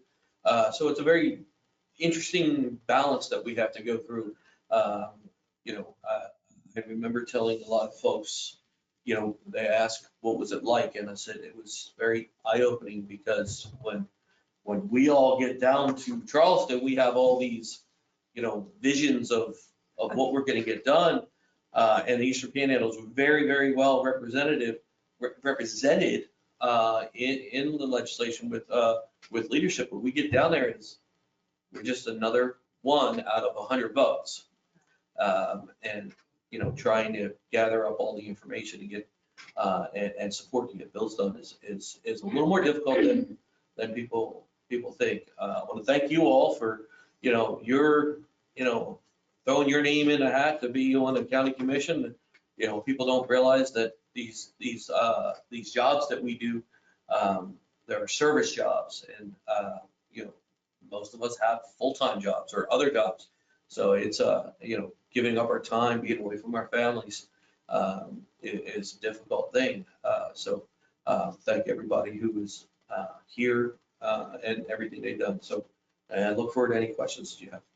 I do have to say, Wayne's, of course, I'll be a little modest with the role he played this last session, but I think being a small business person, there couldn't have been a better time to have a good voice such as Wayne's. And we have a lot of other folks like Wayne who are small business folks who have wrestled with the challenges of the pandemic and knew firsthand what were some of the things that they were experiencing, and some of the regulatory reform that needed to be enacted in order to just allow our small businessmen and women to be able to keep their businesses open and keep their staffs gainfully employed and so forth. So Wayne was really a very effective voice. I know particularly in the area of ABCA reform.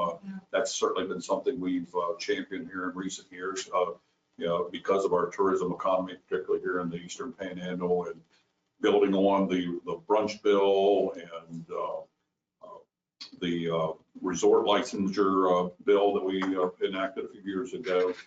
We enacted a really comprehensive piece of ABCA reform, and I know Wayne and I met regularly with our ABCA commissioner and council and all the other players, advocates for that, including the hospitality interest. Certainly got to take our hats off to Christian Awesome and Annette Bates, who were down there on a regular basis championing that. So, but Wayne could bring a very authoritative perspective to that, having lived through that and understanding how important those reforms were to our small business women. So just want to make sure he doesn't get off the hook, being too modest there. He was very effective. Yeah, open the floor to commissioners, if there's anything you want to bring up. Yeah, I just want to make my apologies for being late. I got stuck by the train in Ransom, so as you know. Usually several minutes delay. Jane, that's okay. You gave me cover. I was late too. Okay. Well, thank goodness there are trains right now. We need all the Trains and trucks, even though there is a shortage of CDL drivers. I yield to all those supply chain folks. Yeah. I think we're all on the same page, want to support broadband, efficient use of all the dollars that are available, whatever we need to do. And there's still, so much that's not finalized. We have a broadband committee, but we're not there yet because we've got to wait sometimes for regulations before we can make applications. And I too support all the work that's been done to change our antiquated liquor laws. So we can compete with our neighbors. I mean, we lost really, I can't even think of the Bloomery Plantation. I mean, we lost a really unique facility just because the liquor laws are so antiquated. I know solar's been a big topic and I'm probably the odd man out, but I am a farmer and I value farmland, but I also know we need alternative energy. I support solar as a conditional use under our zoning. I do not favor a state solar facility proposal that would be imposed on Jefferson County. We have fought years for local control, and I'm not ready to give any of it back. Also, the state bonding legislation, I don't want to see that applied to our solar facilities. I think we have the eyes on the ground here to monitor it much more effectively than the state. And I think it's a maneuver to prevent a judge's decision. Not that I agree totally with the judge either. We have a court system to settle that. So those are two state initiatives which I oppose because I am for local control. So that's where I am on what I can see as the two big issues right now. So I do appreciate your efforts. I know a lot of times you're dealing with information I don't have. So I'm relying on your wisdom to represent us well. If I could respond, Jane, I agree with you on the local control. When I first ran for the legislature in 1978 and lost, and again in 80 when I lost, and in 82 when I first won, I said that West Virginia did not permit enough local control. And I am entering my 26th year out of 40 in 3 different stints. And I have strongly advocated local control the whole time. It is interesting. There are some legislators who will say they're for local control, but a lot of times what happens is they're for local control unless their local government makes a decision they don't like. And now sometimes they say, well, let's pass a state law saying they can't do that. I don't think we should be in the business of doing that sort of thing. And yes, Jefferson County is one of 3 counties in the state that have countywide zoning. A lot of people think we're the only one. We're not. And we weren't the first, we were the third. Fayette County adopted it in 1973, Hardee County in 1980, and then we adopted it, I think, in late 80s and early 90s, somewhere around 1990. There are 3 other counties, Greenbrier, Putnam, and Fayette. I'm sorry, Greenbrier, Putnam, and Monongalia that have partially zoned the county, but haven't zoned it in its entirety. When a county does that, it is saying, we think we can make our own decisions here. And I think the legislature should respect that. Be happy to respond as well. As I said at the outset, I don't know, I think you were here, Commissioner, but I certainly am an advocate for local control to the greatest extent possible. Now, certainly I was happy to be a sponsor of the legislation that hopefully will provide support for the Hilltop House. I think that that was a situation where it just was apparent that despite my preference for local decision making, it became apparent to me that there were efforts at play to not really deal with that whole question, and that project, which extends well, the importance of that project extends well beyond the boundaries of that particular municipality, to really this whole region. And so I certainly was pleased to support that legislation. I've heard reports, read reports in the media about proposed legislation. To this moment, I have not seen any draft legislation regarding that topic. I've really not really spoken to anyone at any great length. I think I had one constituent, not actually a constituent of mine, but a local individual here who is an opponent of that project, who reached out, I think by email or letter, and had asked me to oppose that legislation, and to which I replied, I haven't seen the legislation. So, but be assured that I will look very, very carefully at that. Again, my inclinations to try to allow for local decision making.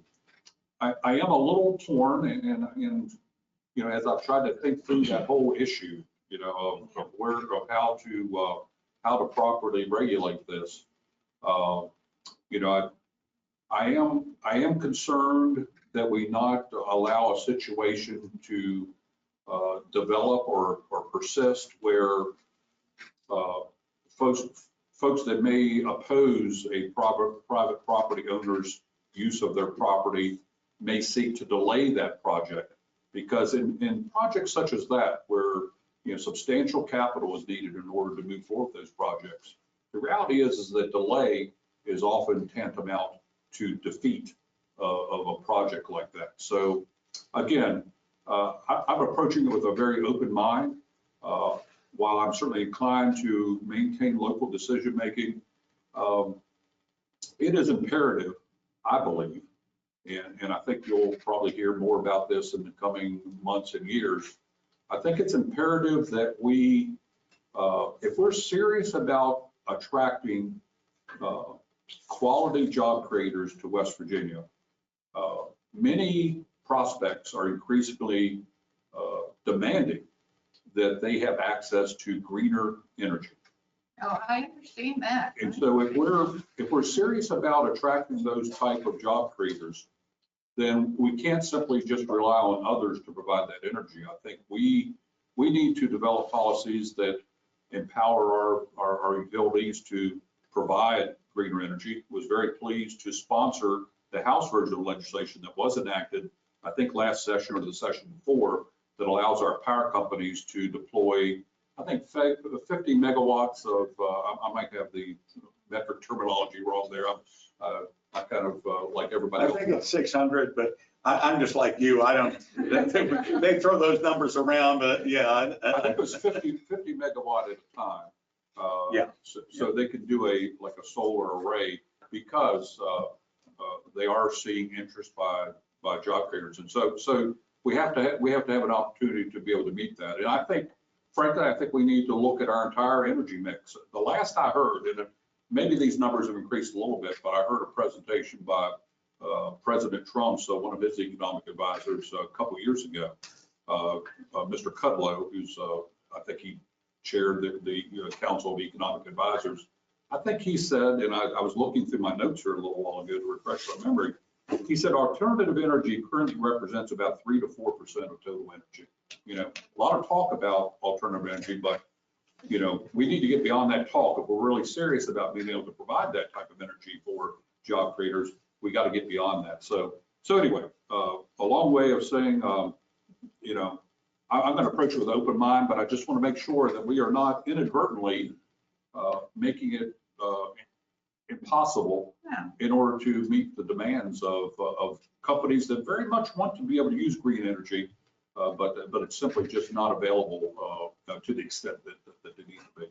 With regard to the second point that you had made about the bonding, we actually enacted legislation last year. It was Senate Bill 492, establishing a program for bonding to reclaim abandoned wind and solar generation facilities. That was enacted last year. I did support that legislation, and really my rationale for supporting that legislation was that it based on everything that I was able to hear about that, I think it made sense to have a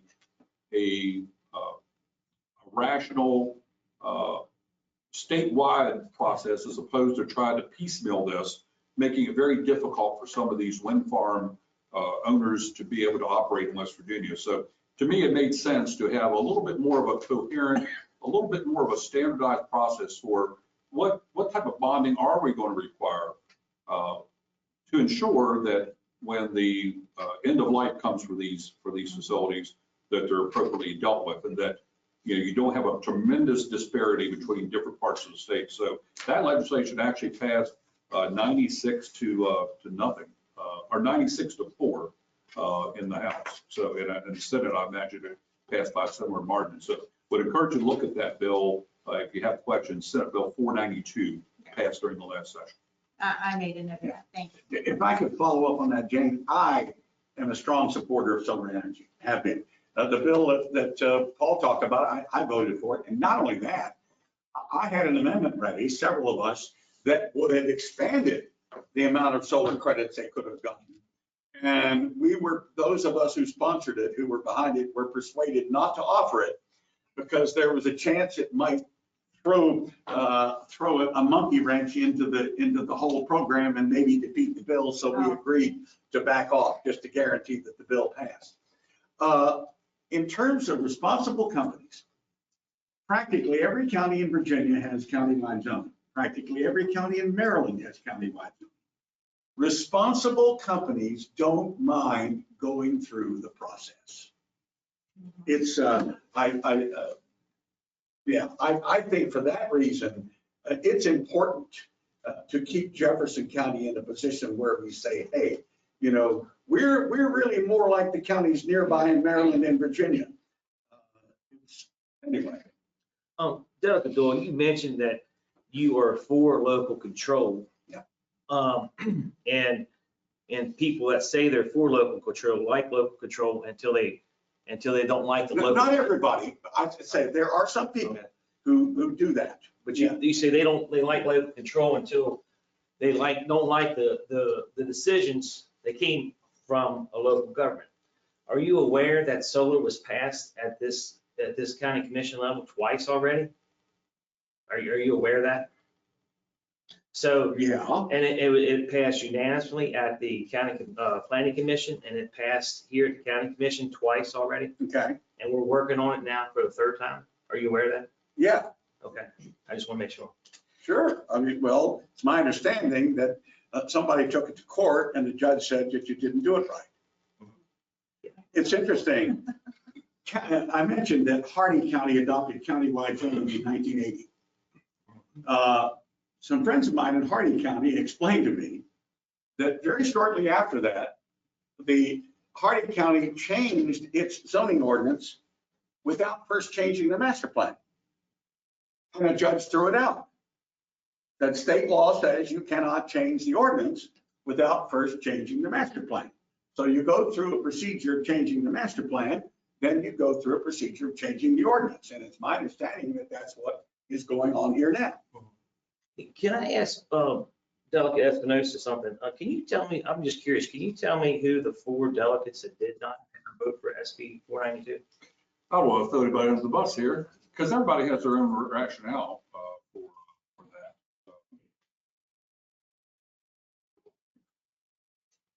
Delegate Higginbotham, Delegate Thompson, Delegate Young, and my colleague Delegate Clark here. But again, I think I certainly respect Delegate Clark. There must have been something in there that maybe he saw that he just didn't feel comfortable with. I'm just curious.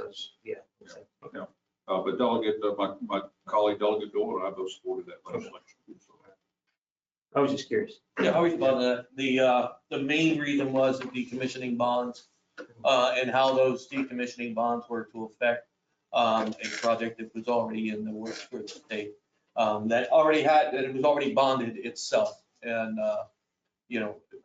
with that company already being bonded for the decommissioning and already having a decommissioning clause, they didn't feel that it was necessary to move it again. Understood. Okay. I was just curious because I wanted to hear from both sides. I was wondering who the four was. So that's good to know. Okay. Yep. Well, and I can certainly see from a statewide viewpoint, in which is where you all have to look. I'm looking here at the county, your positions, and, I can totally understand it, but I'm looking through a narrow lens, and we've got different viewpoints. On a similar path, or similar topic, localization pay. If we're expecting the growth and things that we're going to have here in this county, we have to take care of our teachers and our state police and all. So where do you all stand on localization pay? I've been in favor of it for well over 20 years. It's very difficult to pass because folks in other parts of the state tend to look at it as a special favors for people living here. It isn't because the cost of living, particularly the cost of housing, that's really the difference in cost of living is the cost of housing. So I've suggested that we might be able to get by with something called a housing allowance. You check the housing costs, and you can get these monthly, in every county in the state, and simply say, in those counties that are above the average in terms of housing costs, you throw in a little bit extra, and more extra depending on how much higher than the average the county is. But you don't penalize anybody under this idea I have in those 25 counties or so that are below the average. And I think we might be able to get that through someday. I don't know if we can get it through right now, but initially I was in favor of locality pay. And finally, after 4 or 5 years of having legislators say, no, John, you're asking for a special favor for your constituents and we're not doing it. So that's when I came up with the housing allowance. I think it's just, you can make the case more strongly if you argue for a housing allowance. Yeah. It's similar to what the military does, right? Sure. Yes, exactly. But like I said, we had to get a waiver to pay our sanitarians extra. Like we're having trouble all over the county. Right. Yeah, especially, the state funded jobs, like they're local here, but it's a state thing. And I mean, it's something that is relatively prevalent in the private sector. I think a number of employers that I've been associated with, have recognized that living in New York, working for a company in New York or in Charlotte, North Carolina, is a little different than living in Ransom, West Virginia. And so there should be different pay. And of course, here in West Virginia, we're on the other end of that as far as the cost of living is concerned.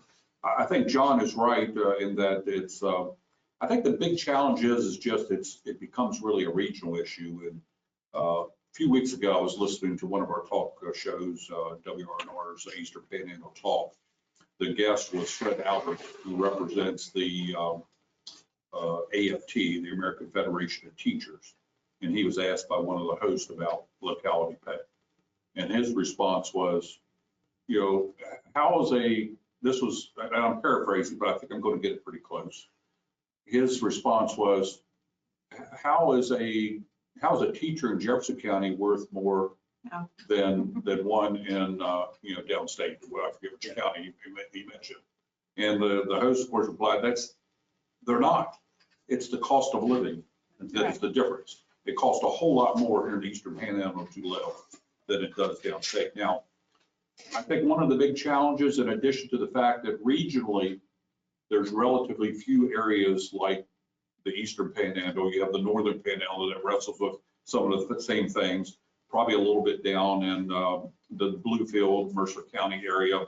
There's probably a little bit of this that goes on down like in the Huntington area and so forth. But I think one of the challenges is that a lot of those representatives, delegates, and senators, as they are looking to their officials, they're probably not going to be, it's not really it's not an easy thing for them to support that we are going to provide either additional pay or additional housing allowance for somebody, in the Eastern Panhandle, when it doesn't really help their employees, downstate. So I think that's part of the challenge. I think the other thing, frankly, is the attitude of folks like Mr. Albert, who, I'll give him the benefit of the doubt. Perhaps he's representing the majority of his constituents, but he's certainly, I don't think, representing his constituents here in the Eastern Panhandle. I think it might be easier, and I think, if I'm not mistaken, I think there have been some exceptions that have been made. I was talking with one of my colleagues the other day about this topic. I think maybe there has been some exceptions that have been allowed. I think it might be easier to get it for some other roles as opposed to education initially. And perhaps if we kind of demonstrate that this is not going to be the end of the world if we provide a little bit of a differential. People are not going to relocate from McDowell County to Berkeley County for an additional $1,000, in their paycheck. Maybe if we demonstrate that, then maybe we'll be able to get that. To that point, what might be more important is demonstrating people will stop leaving here for Loudoun County. Oh, yeah, absolutely. Yeah. So I'm a big supporter. Now, I will have to say this, and again, please, if Dr. Gibson, if she's listening and wants to correct me, or if this has changed, I would welcome this news of this change. But when we enacted our comprehensive education bill a couple of years ago, one of the flexibilities we provided in there was to allow local school districts to use the additional monies that were included in that legislation to provide differential pay for hard to fill positions. So if Jefferson County or Berkeley County is having difficulty finding a math teacher or finding a science teacher or a language arts teacher, or one of those hard to fill positions, they can, under the legislation that was acted, they can provide additional differential pay in order to help fill those hard to fill positions. No different than what is routinely done in the private sector. If you can't, I don't have to tell you this, Commissioner Jackson, with your background in HR. If you can't fill a position, then you have to bump up the pay. You have to entice folks to be able to fill those hard to fill positions. So we provided that flexibility. I think it was 2 years ago, the year after that legislation was enacted, I asked the Department of Education to survey all of our school districts. I wanted just to see, I was hoping to find some good news of where it's been implemented and the impact it's having. And I was very discouraged to find out not one school district was utilizing that flexibility. So I would say, and again, if Jefferson County Schools has seen the light and is now using that, and I brought it to Dr. Gibson's attention, if they are now using that flexibility, wonderful. I'd love to hear more about it so that we can use that to hopefully demonstrate that this is something that's very important to retain our teachers and attract new teachers. And if they're not using it, there's still an opportunity. The flexibility is still there. So what do you call that?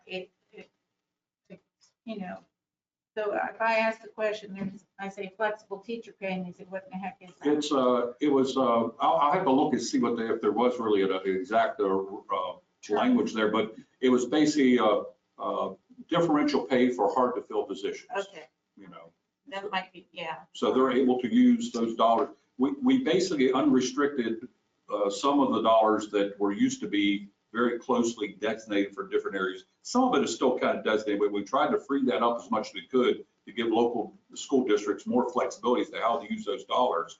And so they can use those dollars now if they're trying to hire that chemistry teacher or the analytical geometry teacher, can't find one. Physics teacher, And I do think, frankly, I'll just call it like it is. I think part of the part of the reluctance is, there seems to be opposition by some of the various groups. Anything that doesn't represent one size fits all, all for one for all. Yeah. And again, that underserves our students, frankly. And so I'd like to see them use that, not only to benefit our students, but also to demonstrate that this is something that we can hopefully utilize in some other areas like county and city government. I remember 10, 12 years ago, I think it was, maybe 15, then Senator John Unger jawboned the Division of Highways into giving extra pay for their workers in Jefferson, Berkeley, and Morgan counties. And that resulted in a tremendous backlash from employees in other parts of the state. And the legislators from every place but here started raising Cain and saying, you can't do this, you shouldn't do this. And yeah, that's what we're up against. Well, and I can see it within the whole teacher body, the teacher union body going. Well, but here's the thing though, and I've talked to Fred Albert about this. The AFT in other states accepts this sort of thing. There are a number of other states that do have regional pay, locality pay. And I said, Fred, come on. Yeah, I think it's inertia. There's a lot of inertia on this issue. Okay, well, thank you. I'm going to follow up on that with my comment. Is there anything else that other commissioners want to bring up? All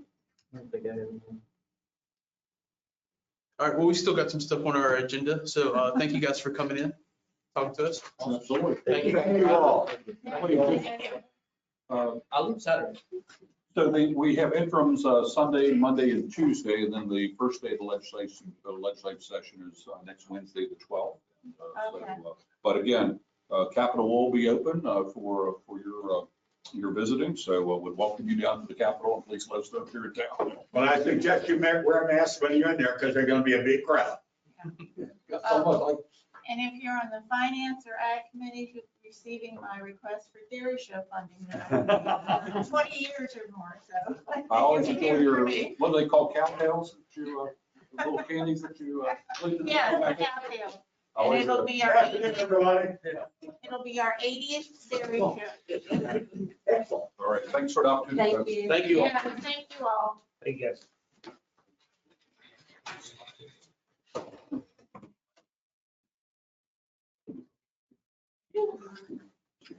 Is everyone okay? Need a break? Very good. Yeah, it's just one of those. Yeah. All right, we'll take a 5-minute recess.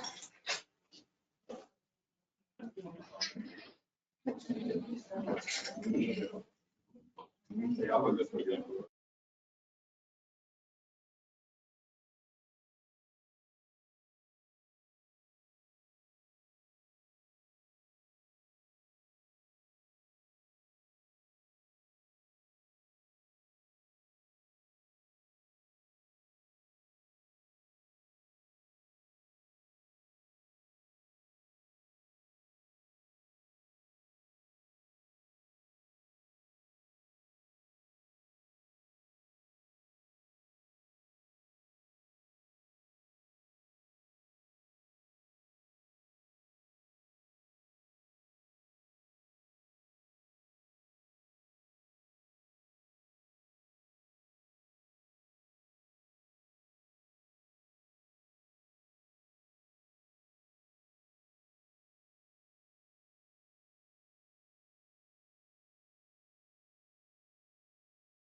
All right, so we're moving on to agenda item number 15, notice of the 2022 Board of Review equalization.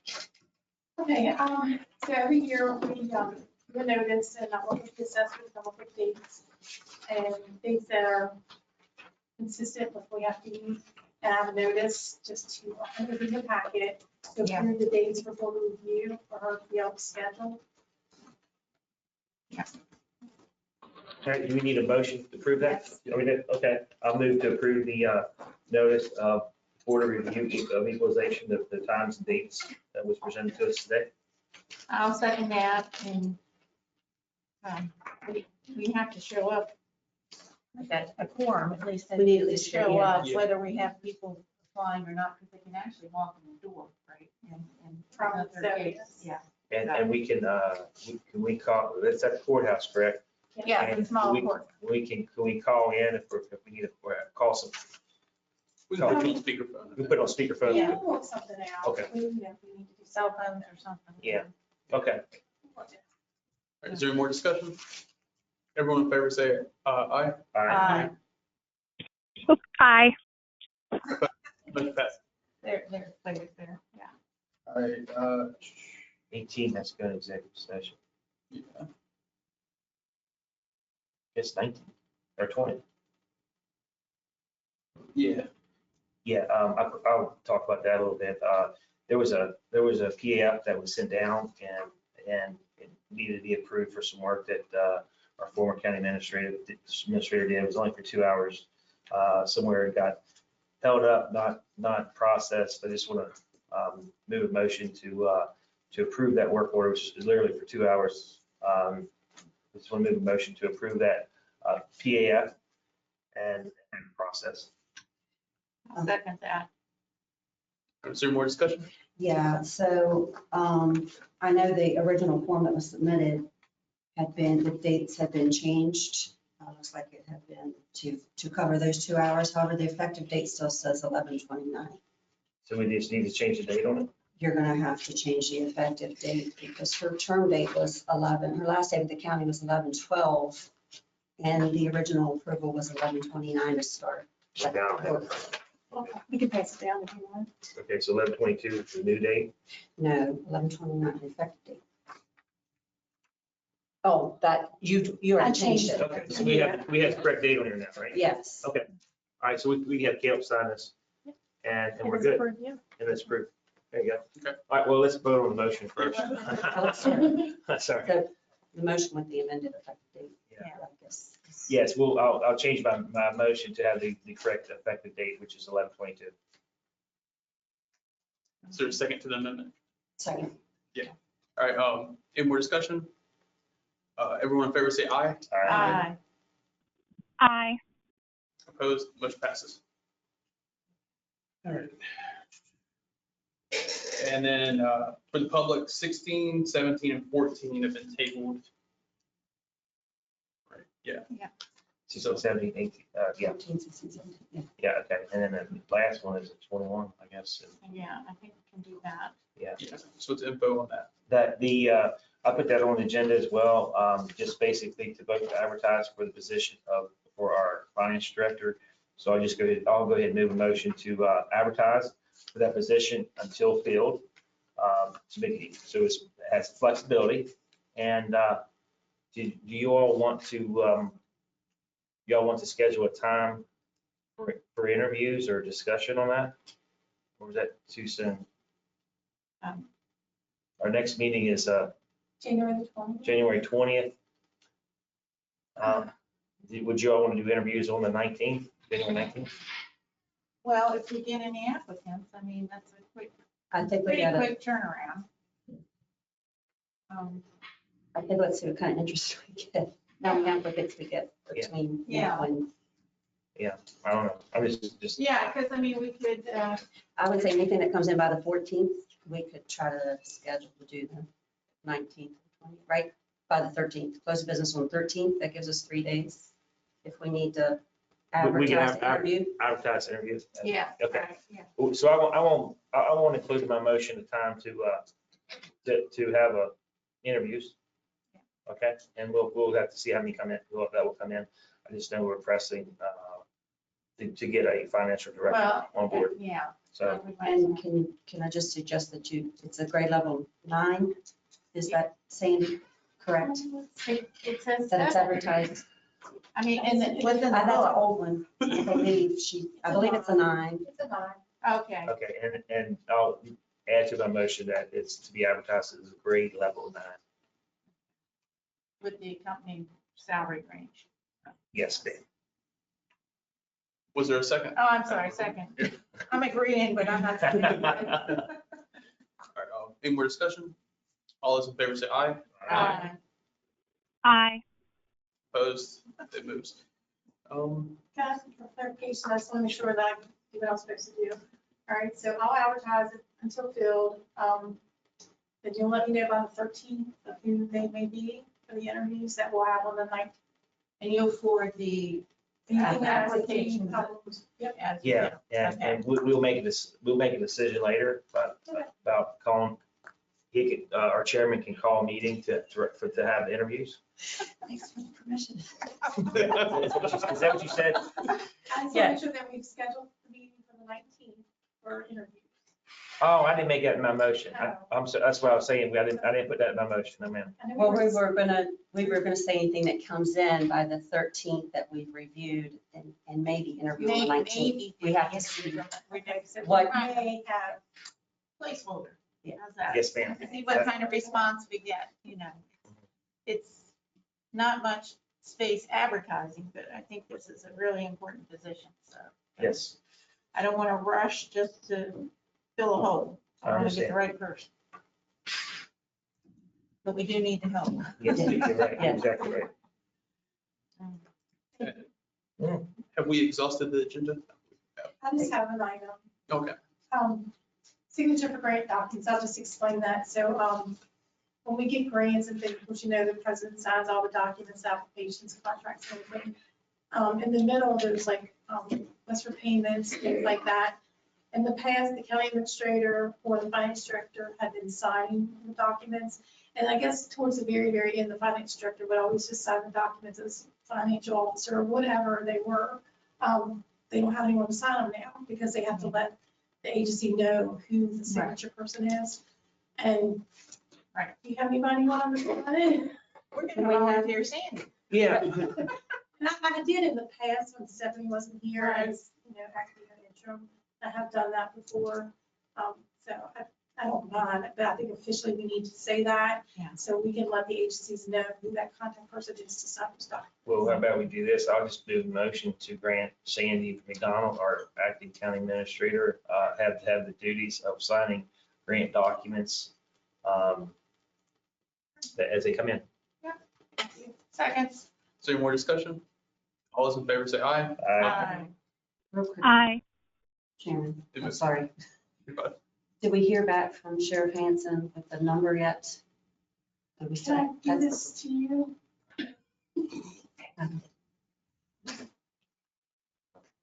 This is This is Oh, the that's email. right, yeah. to me.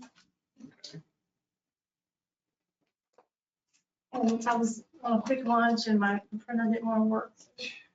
Oh, I know it. It's all wonderful when it works. and then Yeah, you get we'll something have to stand over there to. great. And you back up. Which is, We're just still in trouble, right? Mhm. So it's just last line, but it ain't no $45,000. No, not for travel.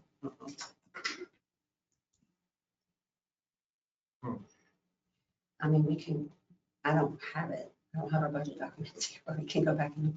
Is it supposed to be 1,500 altogether? I'm not really sure. I Because it figured doesn't email say an insurance increase. is back in March, so I think we're gonna have to wait and get better look at the numbers on that. I mean, I don't find any working if there's. I gotta know how much. I might get something here, but I'm gonna make double check.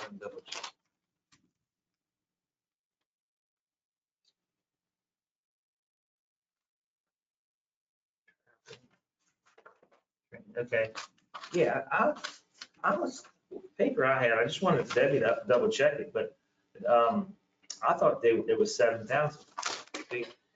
Here's 21, here's 20, it's 7, then 22, it was 1,750.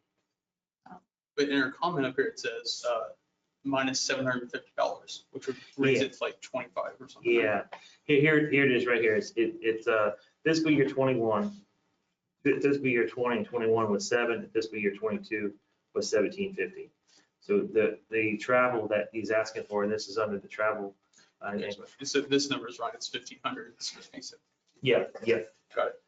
Well, wait, is that the total travel budget or the difference, the 75%? Yeah. Because we're restoring the 75%. Yeah, we can restore it to restore the 75%, that would take that line item back up to $7,000 Okay, total. total. Okay, yeah.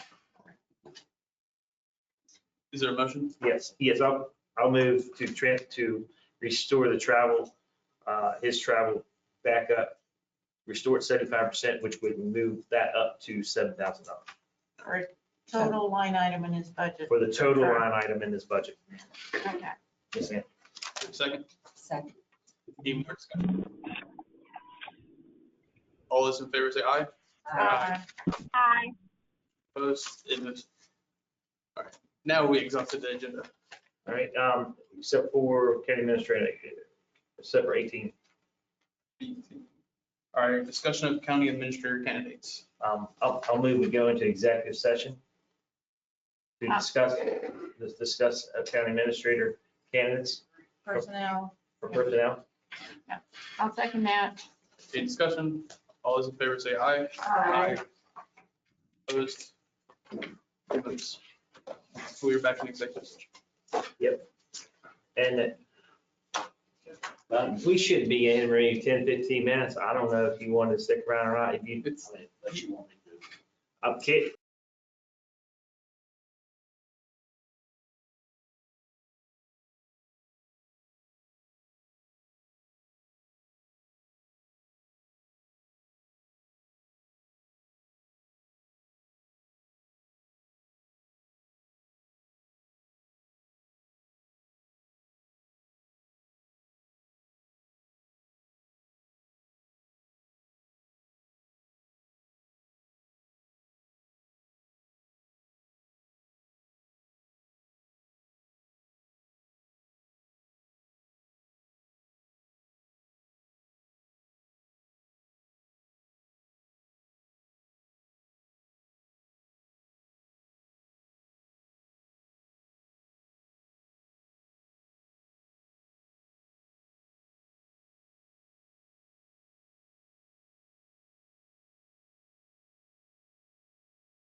Is there a motion to come back into regular session?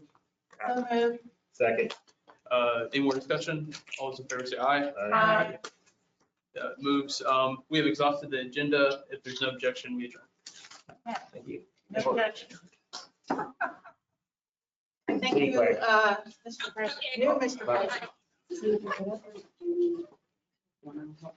Thank you. Yeah, I'm gonna need anything. help with that offer letter, so I'll